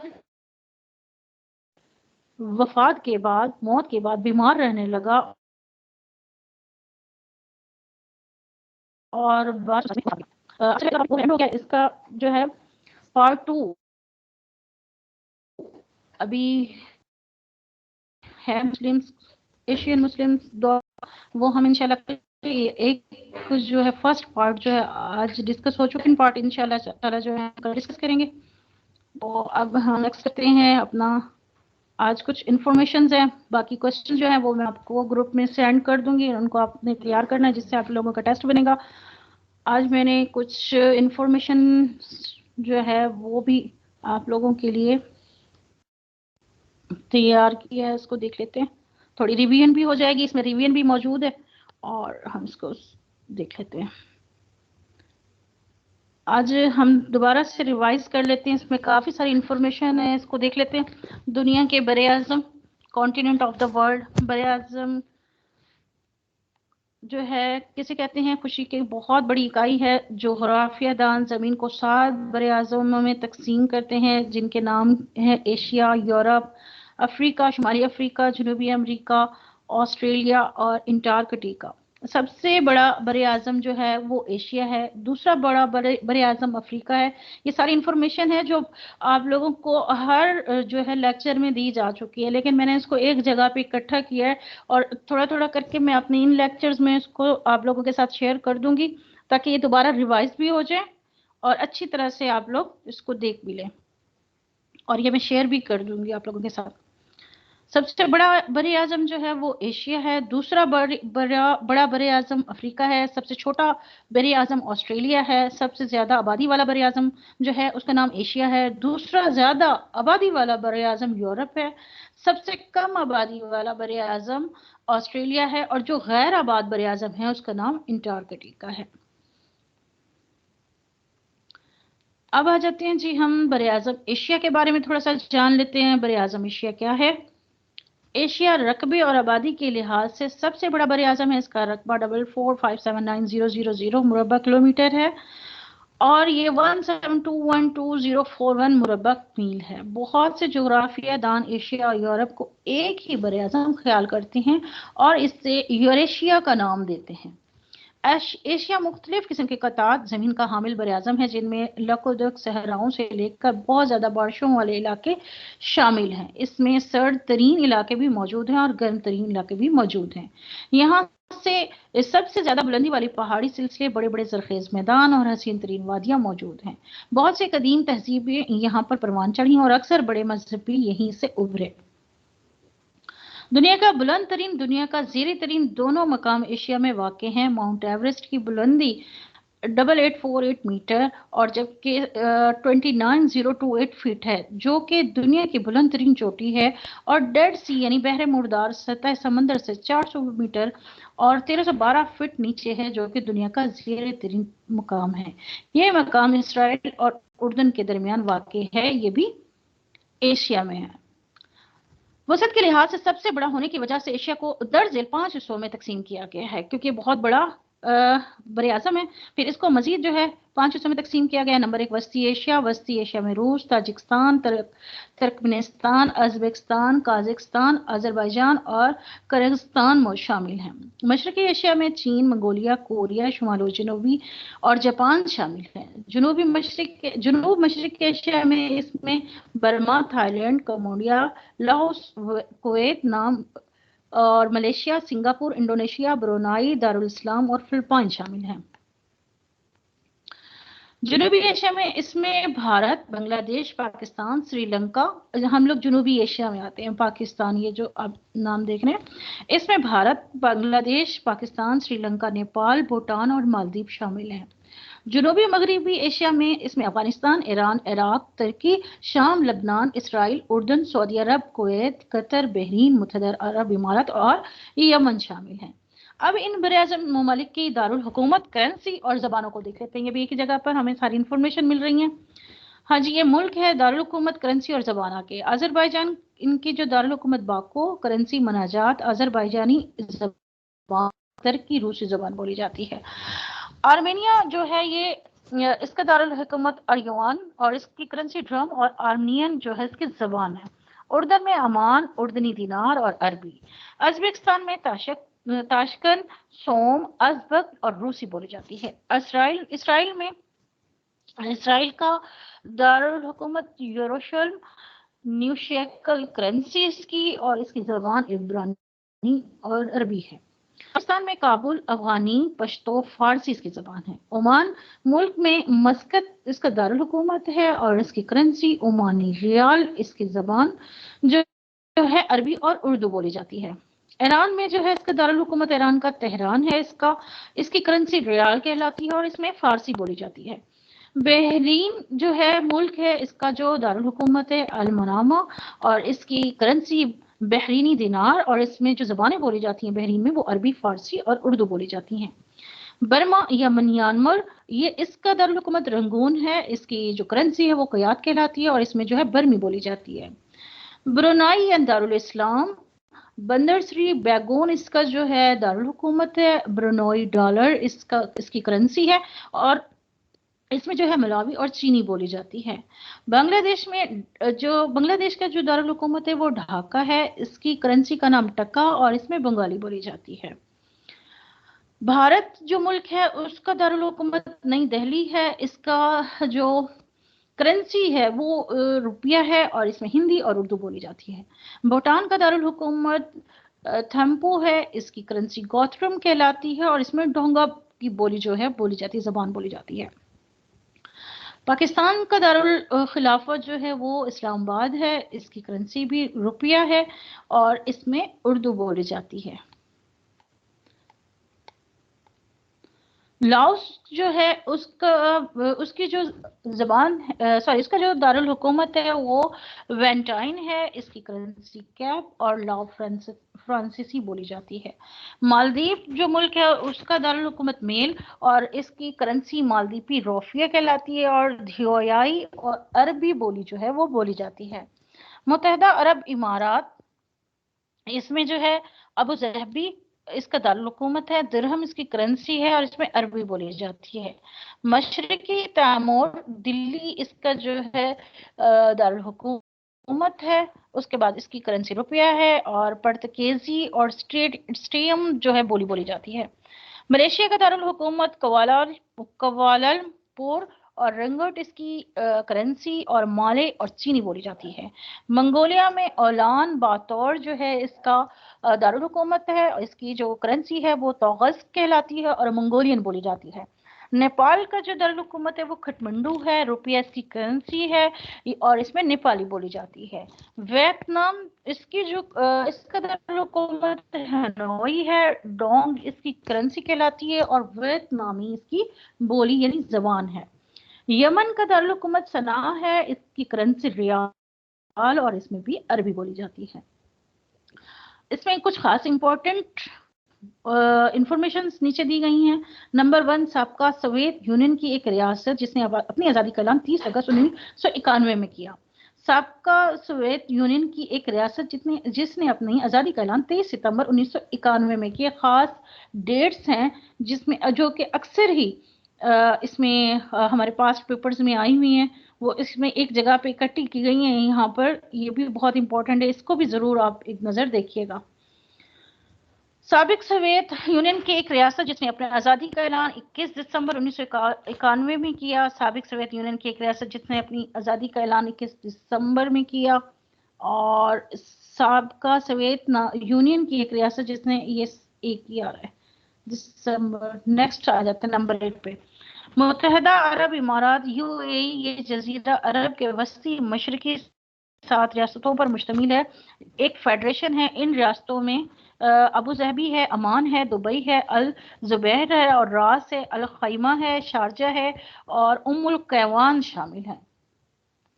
मशरकी तैमूर ने 2002 में आज़ादी हासिल की, इससे पहले ये इंडोनेशिया का हिस्सा था। बरएज़म यूरोप रकबे के लिहाज से दूसरा सबसे छोटा बरे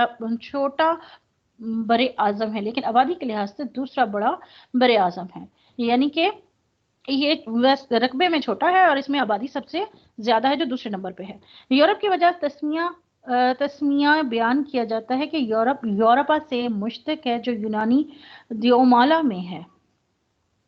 इसका मैप भी है, इसको भी आप देख सकते हैं, सारा देख लीजिएगा, मैं आपको सेंड कर दूंगी। अच्छा जी, फंगस के बेटी का नाम है ये। बाज़ लोगों ने ख्याल किया कि अरब से मुश्तक है जिसके मायने सूरज के गुरूब होने के हैं।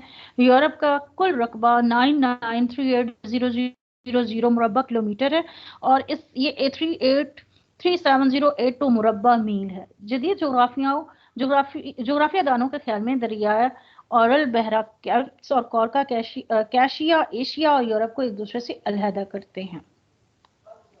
इस बरे आज़म की बुलंद तरीन मकाम रूस और जॉर्जिया के दरमियान वाक़ है और माउंट अल्ब्रोस इसकी जो है बुलंदी वो भी इसमें वाक़ है। इसकी बुलंदी 18150 फीट और 5442 मुरब्बा मीटर है اور اس کا پست ترین مقام قازقستان اور ایران کے درمیان واقع ہے، جسے بحر کیسپین کہتے ہیں، جو سطح سمندر سے 92 فٹ اور 16 میٹر نیچے ہے۔ براعظم یورپ کے رقبے میں سابقہ سوویت یونین سے آزاد ہونے والی یورپین ریاستیں بھی شامل ہیں۔ براعظم یورپ کے ممالک میں بھی یہ دارالحکومتیں ہیں اور یہ کرنسیاں ہیں، یہ بھی بہت امپورٹنٹ ہے۔ اس میں تھوڑا سا میں جلدی کر لیتی ہوں۔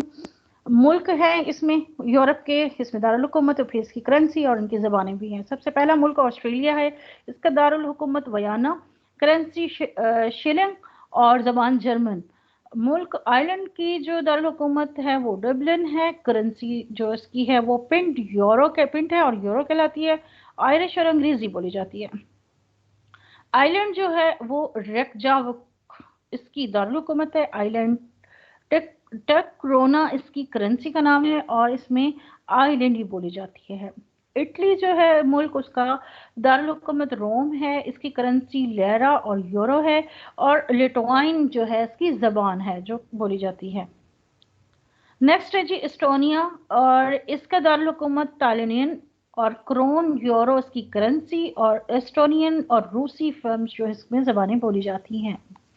برطانیہ ملک جو ہے اس کا دارالحکومت جو ہے لندن ہے، پاؤنڈ اور اسٹرلنگ اس کا جو ہے کرنسی ہے اور اس میں انگریزی بولی جاتی ہے۔ بلغاریہ اس ملک ہے، اس میں صوفیہ دارالحکومت ہے، لیو اس کی کرنسی کا نام ہے اور بلغاروی اس کی زبان ہے۔ بیلجیم جو ہے ملک، اس میں برسلز جو ہے اس کا دارالحکومت ہے، اس میں بیلجین اور فرانک اور یورو یہ جو ہے اس کی کرنسی یعنی سکے اور کرنسی ہیں اور فرانسیسی بولی جاتی ہے۔ مناکو جو ملک ہے اس کا دارالحکومت مناکو ہی ہے، اس کی کرنسی فرینچ فرانک کہلاتی ہے اور اس میں زبانیں فرینچ اٹالین بولی جاتی ہے۔ مقدونیہ اس میں اسکوپچی اس کا دارالحکومت ہے، دینار اس میں کرنسی ہے اور مقدونی بولی جاتی ہے۔ ناروے جو ہے ملک، اس کا اوسلوا اس کا دارالحکومت ہے، کرون اس کی کرنسی ہے اور نارو یجین جو ہے اس کی زبان جو ہے جو بولی جاتی ہے۔ اس کے بعد جی ہم جلدی آگے چلتے ہیں۔ یونان آ گیا، یہ ساری اس کے نام ہیں، اس کو دیکھ لیجئے گا، ٹائم شارٹ ہے، میں کہتی ہوں ذرا جلدی ہو جائے۔ نیکسٹ جی دیکھتے ہیں اسٹونیا، سابقہ سوویت یونین کی ریاست نے جس نے آزادی کا اعلان کیا 1990 میں کیا۔ اس کے بعد بوسنیا، سابقہ یوگوسلاویہ کی ایک ریاست جس نے اپنی آزادی کا اعلان مارچ 1992 میں کیا۔ مارچ 1992 میں صدر عزت بیگوج نے آزاد ریاست کی بنیاد رکھی۔ دوسری جنگ عظیم کے بعد جرمنی کو 2 حصوں میں تقسیم کر دیا گیا، مغربی جرمنی اور مشرقی جرمنی۔ 1961 میں مشرقی جرمنی کی حکومت نے دونوں حصوں کو علیحدہ کرنے کے لیے دیوار برلن تعمیر کروائی۔ 9 نومبر 1989 کو مشرقی جرمنی مغربی جرمنی میں مدغم ہو گیا اور دیوار برلن جس نے 28 سال تک مغربی اور مشرقی جرمن کو جدا رکھا تھا، دونوں طرف کے لوگوں نے گرا دیا اور 3 اکتوبر 1991 کو مشرقی جرمنی مغربی جمہوریہ جرمنی کا ایک حصہ بن گیا اور اس طرح جرمنی دوبارہ ایک متحد مملکت بن گیا۔ کروشیا سابقہ یوگوسلاویہ کی ریاست جس نے آزادی کا اعلان 1991 میں کیا۔ لوٹویا سابقہ سوویت یونین کی ایک ریاست ہے جس کو 21 اگست 1991 کو آزادی کا اعلان کیا۔ 9 نومبر 1992 کو اقوام متحدہ کے ممبر بنی۔ اس کے بعد مقدونیہ سابقہ یوگوسلاویہ کی ریاست جس کو جنوری 1992 کو آزادی ملی۔ یوکرائن سابقہ سوویت یونین کی ایک ریاست جس نے 24 اگست 1991 کو آزادی کا اعلان کیا۔ اس کے بعد جی افریقہ دنیا کا سب سے بڑا براعظم ہے، اس کا کل رقبہ 30065000 مربع اور 11608150 مربع میل ہے۔ اس براعظم میں پہاڑ، میدان اور صحرا پائے جاتے ہیں۔ اس میں گھنے جنگلات وافر تعداد میں موجود ہیں۔ اس براعظم کے مختلف النوع آب و ہوا کی وجہ سے یہ کئی قسم کے سبزیجات، جنگلی حیوانات پائے جاتے ہیں۔ یہ براعظم سونے اور ہیرے جواہرات کی دولت سے مالا مال ہے۔ دنیا کا طویل ترین دریائے نیل براعظم افریقہ میں بہتا ہے۔ اس براعظم کے بلند ترین مقام ماؤنٹ کلمنجارو ہے جو کہ तंजानिया में वाक़ है और ये 5895 मीटर 19340 फीट बुलंद है, जबकि इस बरआज़म का पस्त तरीन मकाम झील एसल या जबोती सतह समंदर से 156 मीटर और 512 फीट नीचे है। बड़े अफ्रीका की ममालिक दारुल हुकूमत, करेंसी और ज़बानें यहाँ पर ये मौजूद हैं, इसको आप देख लीजिएगा। नेक्स्ट हम देख लेते हैं ज़रा नॉर्थ बरआज़म शुमाली अमेरिका के ममालिकत, दारुल हुकूमत, करेंसी और ज़बानें हैं यहाँ पर, ये भी इसके अंदर मौजूद है, इसको देख लीजिएगा। साउथ अमेरिका है, जनूबी अमेरिका दुनिया का चौथा बड़ा बरआज़म और रकबा 1710 मुरब्बा मील है और 952 मुरब्बा मील है। इस रकबे में वस्ती अमेरिका और कैरेबियन ममालिक का रकबा भी शामिल है। ये इसका मैप भी यहाँ पर मौजूद है साउथ अमेरिका का। इसकी हिब्बत त्रिकोणी है, इसका शुमाली हिस्सा बहुत वसी है, जबकि इसका जनूबी इलाका बहुत ही तंग हो जाता है और ना की तरफ से शुमाली अमेरिका के साथ मिल जाता है। ये बरआज़म वसी मैदान इलाका मुश्तमिल है। इस बरआज़म में शामिल सिलसिला एंडस की चोटियां दुनिया में अमेज़न दुनिया का दूसरा बड़ा तवील तरीन दरिया जनूबी अमेरिका में वाक़ है। जनूबी अमेरिका के लोग हाल नहीं है, ज़राअत और मवेशी पालना यहाँ के लोगों के बड़े पेशे हैं। इस बरआज़म का बुलंद तरीन मकाम माउंट एकोनेगिया है, जिसकी बुलंदी 6960 मीटर है और ये 2834 फीट है और इसका ज़ेरी तरीन मकाम जजीरा नुमा वेल्डियस और अर्जेंटाइन है, जो सतह समंदर से 40 मीटर 131 फीट नीचे है। ये बरआज़म अमेरिका के ममालिक, दारुल हुकूमत, करेंसी और ज़बानें हैं। इसको भी देख लीजिएगा। इसके बाद जी ऑस्ट्रेलिया आ जाता है। इसके बाद बरआज़म अंटार्कटिका को देख लेते हैं। इसका जरा देख लेते हैं। अंटार्कटिका गैराबाद बरआज़म है। यहाँ सिर्फ साइंसदान और इनके माविन ठहरते हैं, जो अमूमन एक साल से ज्यादा यहाँ क़याम नहीं करते।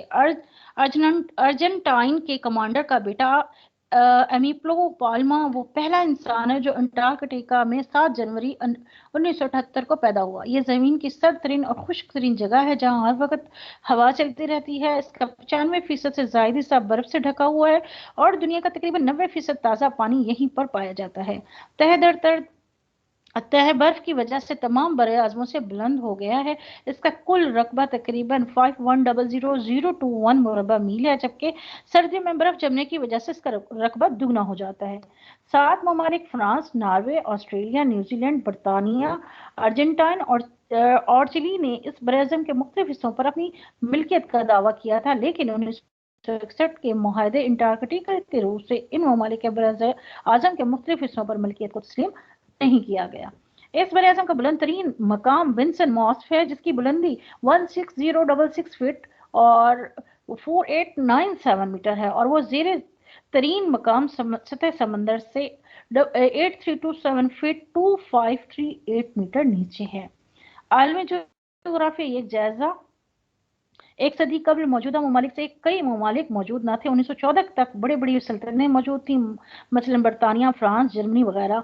इनके ज़ेरे तसल्लुत एशिया और अफ्रीका के कई ममालिक थे। हिंदुस्तान बरतानिया के कब्जे में था। इसके अलावा बरतानिया का दायरा तसल्लुत दीगर कई ममालिक तक फैला हुआ था, मसलन बर्मा, श्रीलंका और कुछ अरब ममालिक। फ्रांस की हुकूमत वियतनाम और कंबोडिया पर थी। बेल्जियम, नेदरलैंड और पुर्तगाल जैसे छोटे यूरोपीय ममालिक भी अफ्रीका में कई ममालिक पर कब्जा कर चुके थे। ठीक है जी, ये इसमें सारी इसकी इंफॉर्मेशन है, इसको भी आप देख लीजिएगा। ये सारे ममालिक इसके अंदर मौजूद हैं। ठीक है, ये हमारा थोड़ा सा यहाँ से देख लेते हैं। हमारे जो एटमी ममालिक हैं वो कौन से कहलाते हैं। मंदरजा झील में 7 ममालिक एलानिया एटमी ताकते हैं। नंबर 1 बरतानिया है, नंबर 2 चीन है, नंबर 3 फ्रांस, फिर रूस, रियासत हाय मुत्तहिदा अमेरिका, भारत और नंबर 7 पे पाकिस्तान।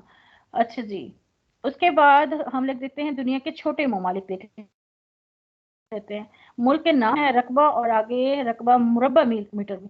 वेटिकन सिटी है, फिर मोनाको है, नॉरो है, टुवालो है, सान मर्नियो है, लाइटन स्टेन है, मार्शल जज़ायर है। आगे इनके اور مربع بھی ان کی جو پیمائش ہے وہ بھی دی گئی ہے. یہ سب سے چھوٹے ممالک ہیں.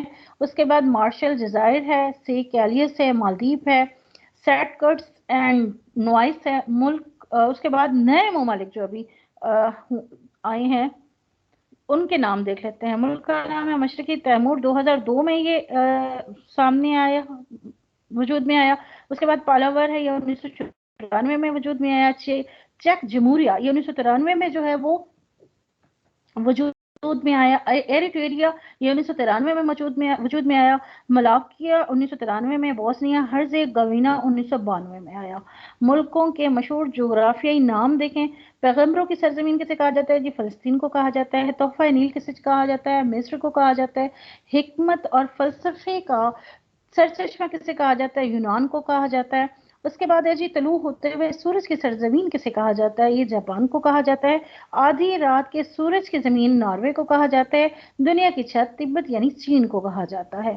یہ ہمارے کچھ جرنل نالج کے اور ہسٹری اور اس کے اندر جغرافیہ سارا کچھ اس میں موجود تھا. اس کو ہم نے ڈسکس کر لیا, یہ آپ کے ساتھ میں شیئر کر لیتی ہوں. اس کے بعد آج کے جو کوشچن تھے وہ بھی میں آپ کے ساتھ گروپ میں شیئر کرتی ہوں, اسے دیکھ لیجئے گا. جہاں سے آپ لوگوں کا ٹیسٹ آنا ہے اس میں سے بھی آ سکتا ہے, اس کو بھی آپ نے دیکھنا ہے لازمی. ٹائم بھی پورا ہو گیا جی. مس جویریہ کوئی ہے یا ہم لوگ اکیلے ہی ہیں؟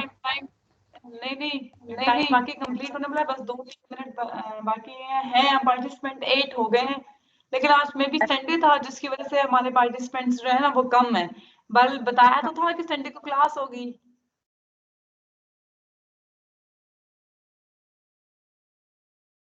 جی کسی نے کچھ شیئر کرنا ہو, کچھ پوچھنا ہو؟ جی آپ میں سے کوئی کچھ کہنا چاہتا ہے, کچھ شیئر کرنا چاہتا ہے؟ بیکاز ہم لوگوں کے گنے چنے 2 یا 4 لیکچر آپ باقی ہیں, اس کے بعد ہم لوگوں کا سیشن اینڈ ہو جائے گا. تو ابھی ہمارے پاس 4 منٹ ہیں, 2 منٹ تو آپ اگر بولنا چاہتے ہیں دین موسٹ ویلکم. ہاں جی بالکل ایسے ہی ہے, بس ہمارے پاس 2 سے 3 لیکچر ہی رہ گئے ہیں. کل انشاءاللہ تعالی 5 بجے آج کے لیکچر کا ٹیسٹ جو ہے وہ ڈیلیور کر دیا جائے گا. آپ کا مس جویریہ 3 بجے ہوگا نا انشاءاللہ؟ میم اصل میں چھٹی 2:30 بجے ہے اور میں گھر آتا ہے تو مجھے 3:40 ہو جاتے ہیں. میری بس 3:40 پہ مجھے اسٹاپ پہ ڈراپ کرتی ہے. تو سر نے کہا تھا کہ 1 گھنٹہ لیٹ ہم لوگ سینڈ کر سکتے ہیں. اچھا اچھا چلیں پھر کوئی نہیں, تو کل تو 4 انشاءاللہ آج والے لیکچر ڈیلیور کر دیں گے. ہاں جی ٹیسٹ میں سے بنا ہوا ہے, کوئی بھی سینڈ کر سکتا ہے, وہ تو ایشو نہیں ہے. چلیں آپ مجھے سینڈ کر دیجیے گا, میں 3 بجے آپ کا ہاں ٹیسٹ میں وہ سینڈ کر دوں گی. ٹھیک ہے جی ٹیسٹ میں نے ان کو بکس سینڈ کی ہوئی ہیں, تو ٹیسٹ کے لیے وہ بکس میں نے سینڈ ان کو کی ہیں. تو وہاں پہ پیجز باقاعدہ میں نے بتایا میں کہ اسلامیات کے اور ایجوکیشن کے اور کمپیوٹر کے پیج نمبر سے آگے بتا دیا آپ لوگوں کو کہ اس پیج سے اس پیج تک ہوگا. تو ٹیسٹ وہاں سے کائنڈلی ہاں جی میرا سیم ایسے ہی ہے. کچھ دیکھ لیجیے گا, کچھ پوچھنا ہو تو ہم لوگ ہیں گروپ میں, آپ ہم سے چلے میم جویریہ انشاءاللہ پھر ملتے ہیں کل, زندگی رہی تو. انشاءاللہ. ٹھیک ہے جی اوکے ضرور. اوکے, اللہ حافظ. اللہ حافظ.